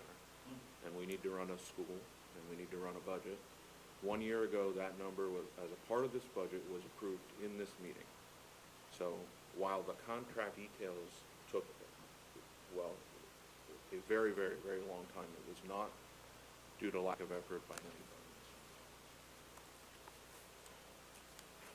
anybody. And again, no disrespect, what I'm clearly stating though is that legally, we have to approve the contracts, okay? That's statute, we have to approve the contract. We can't just say, like we were talking about with the other position, that we approve the central office budget, and by extension, everything that's in there, that's, you can infer, is not the way we should be doing it. It's, you approve each contract, they're supposed to be approved, and they're part of the budget as well. So luckily tonight, we're not talking about his contract, we're talking about a budget. And so we're talking about a number that needs to go into a budget. But actually, you did that. When you came to decide that the terms of the language of the contract that we had begun wasn't acceptable to you, Attorney Williams crafted this addendum, and what it says is, you're going back to the previous year where you did approve it, and you're applying the increment that was determined a year ago, and now you're building off of that. So I think that, well, the amount of money that you're paying me this year is, 4488. so we talked in the negotiations about what percent would you increase that salary, and you said 2%. So that's the number that Scott's giving you. It's Scott, the central office budget presented tonight includes the 224488 plus 2% is 229138 plus 160 roughly, and the 8K? 29138 includes the 160? Okay. So it's 229138 plus 8K is in the budget, that's what the 2% reflects, 2% on the base, 2% on the annuity, restructures of the annuity stays at 8K. If everyone's comfortable with that as a number, we can move on. Yeah. Those numbers are good. Right? And then we need to catch up with the contracts to. Right. Well, what about the annuity and what about the Right. additional comps? What? how does So that the work? annuity's flat, and increases based on the current pay that's being made right now, and then So- we'll true up the contracts so to the match annuity- that. The annuity is increasing. $160. No, there's a percentage on the annuity. The annuity stays the same. That's right. We were simply calculating. It's a 2% plus 160 But bucks. 8,000 wasn't in the annuity last year, in last year's contract. It was, and then when you cut central office, I took $3,500 out of it. So I broke our contract by lowering my compensation in order to make the number work. And then I don't think that should have to be for all time. Right. So, That's right. so you're restoring it to the 8,000 that it should have been. And I don't see that as untoward or inappropriate. So, again, sorry, the structure, the issue, I think. I that accept, he's having is I in the accept contract's the not haphazard way signed. we're gonna do this Has in the the spirit of annuity, everybody else, and the- that's fine. Just move Can I on. make a motion on the Thank budget? you, let's move on. So, we, so as long as everybody's good with the numbers that are there, the 8,000 with the 2% increase for the annuity, 9. or 8,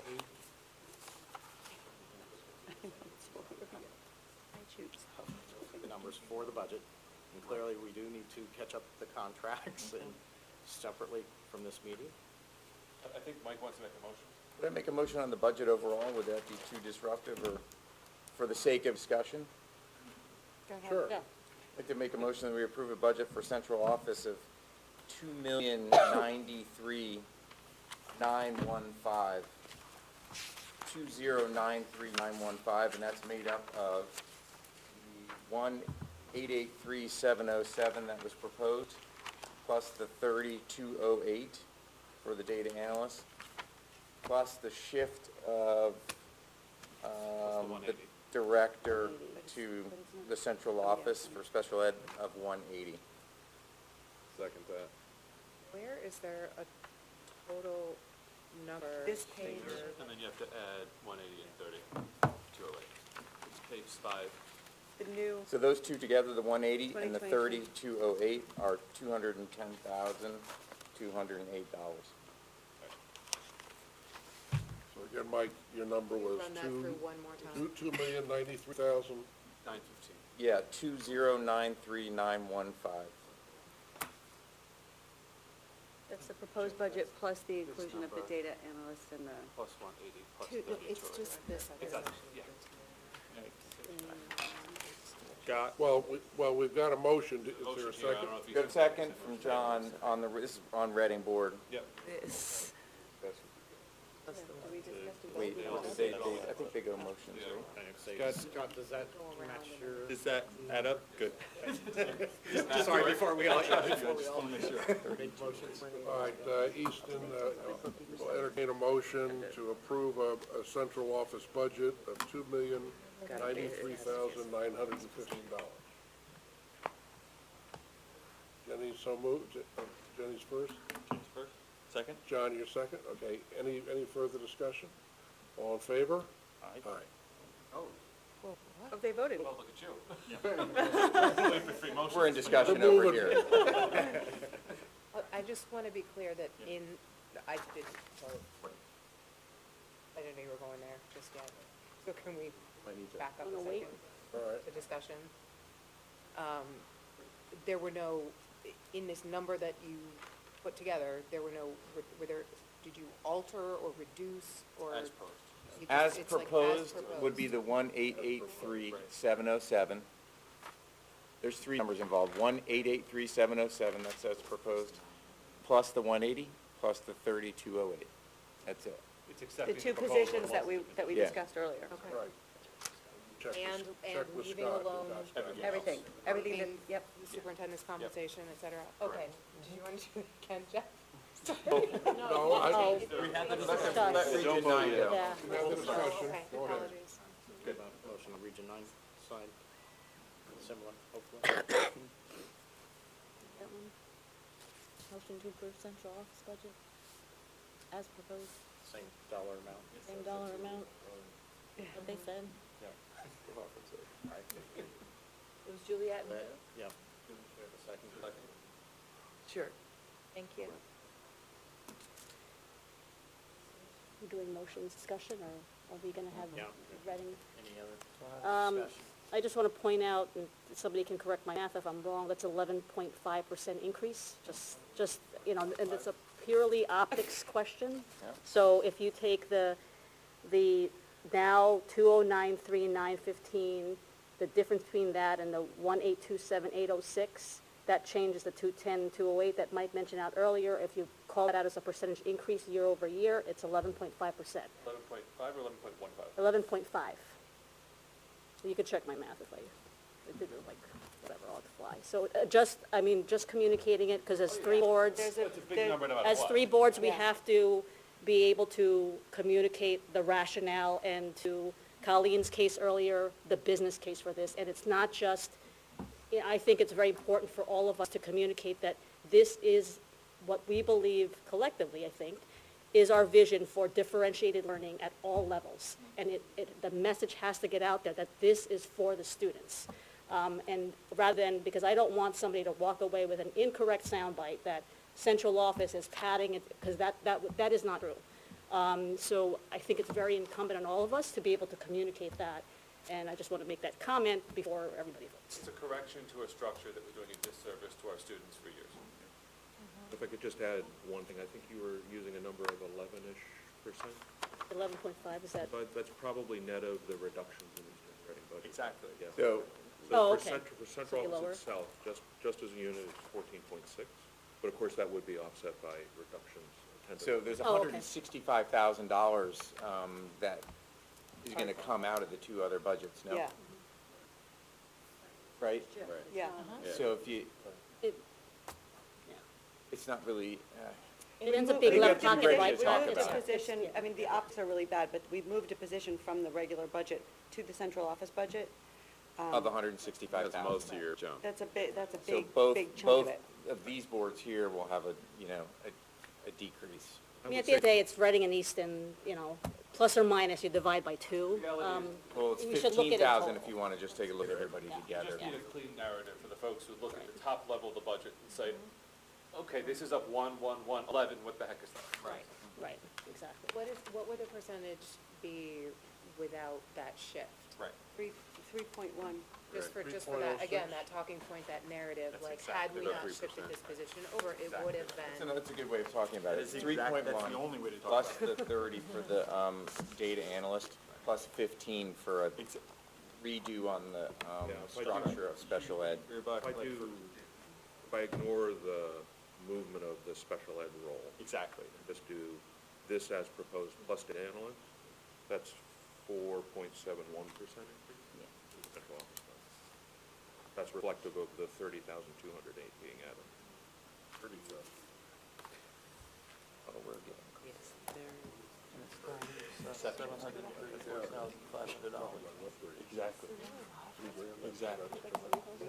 Range of bought out money. They've $734,500. Are we ready to vote? Barlow surplus. Yeah, Any further discussion? Reading? yeah, I think we're still good. We get them.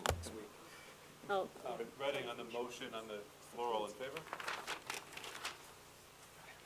The motion that's been discussed, it's on the table right now. What was the Ren vote count? Unanimous.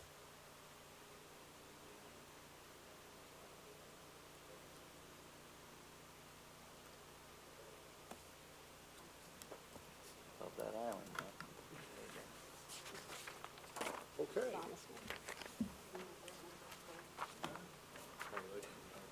Dairy Queen still open? Yeah. All right. No? So at this point on the agenda, we will table the proposed item number 5. We completed item number 6, so we're down to item number 7, public comment. All right. Then item 8, board member comment. Swing around quickly, start that sign. Moving around, anyone? Nope. I just want to Oh, sorry. thank our Scott, Stephanie, and Tom for being with us through this process.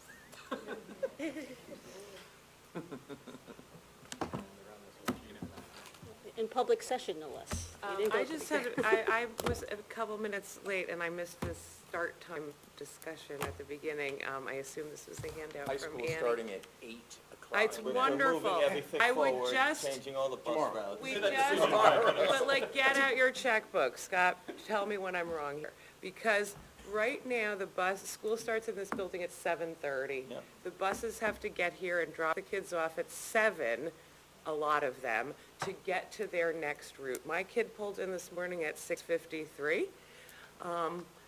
They have a half hour of lag time in this building before they even start. Maybe we can work with First Student to see if maybe we could add 1 or 2 more routes that would allow more kids to get here at 7:15, 7:20 instead of 6:53. That's it seems so lovely.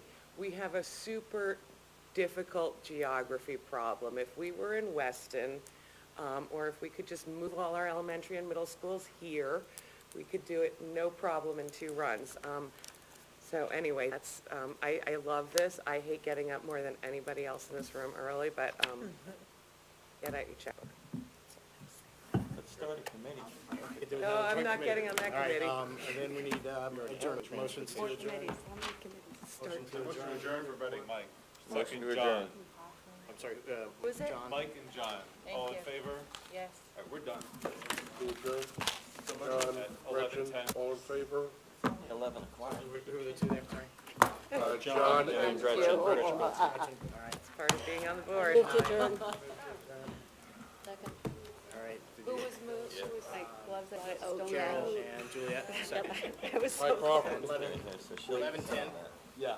What? Ray G. Rock. All right, thank you, everyone. Okay, yeah. That's worse.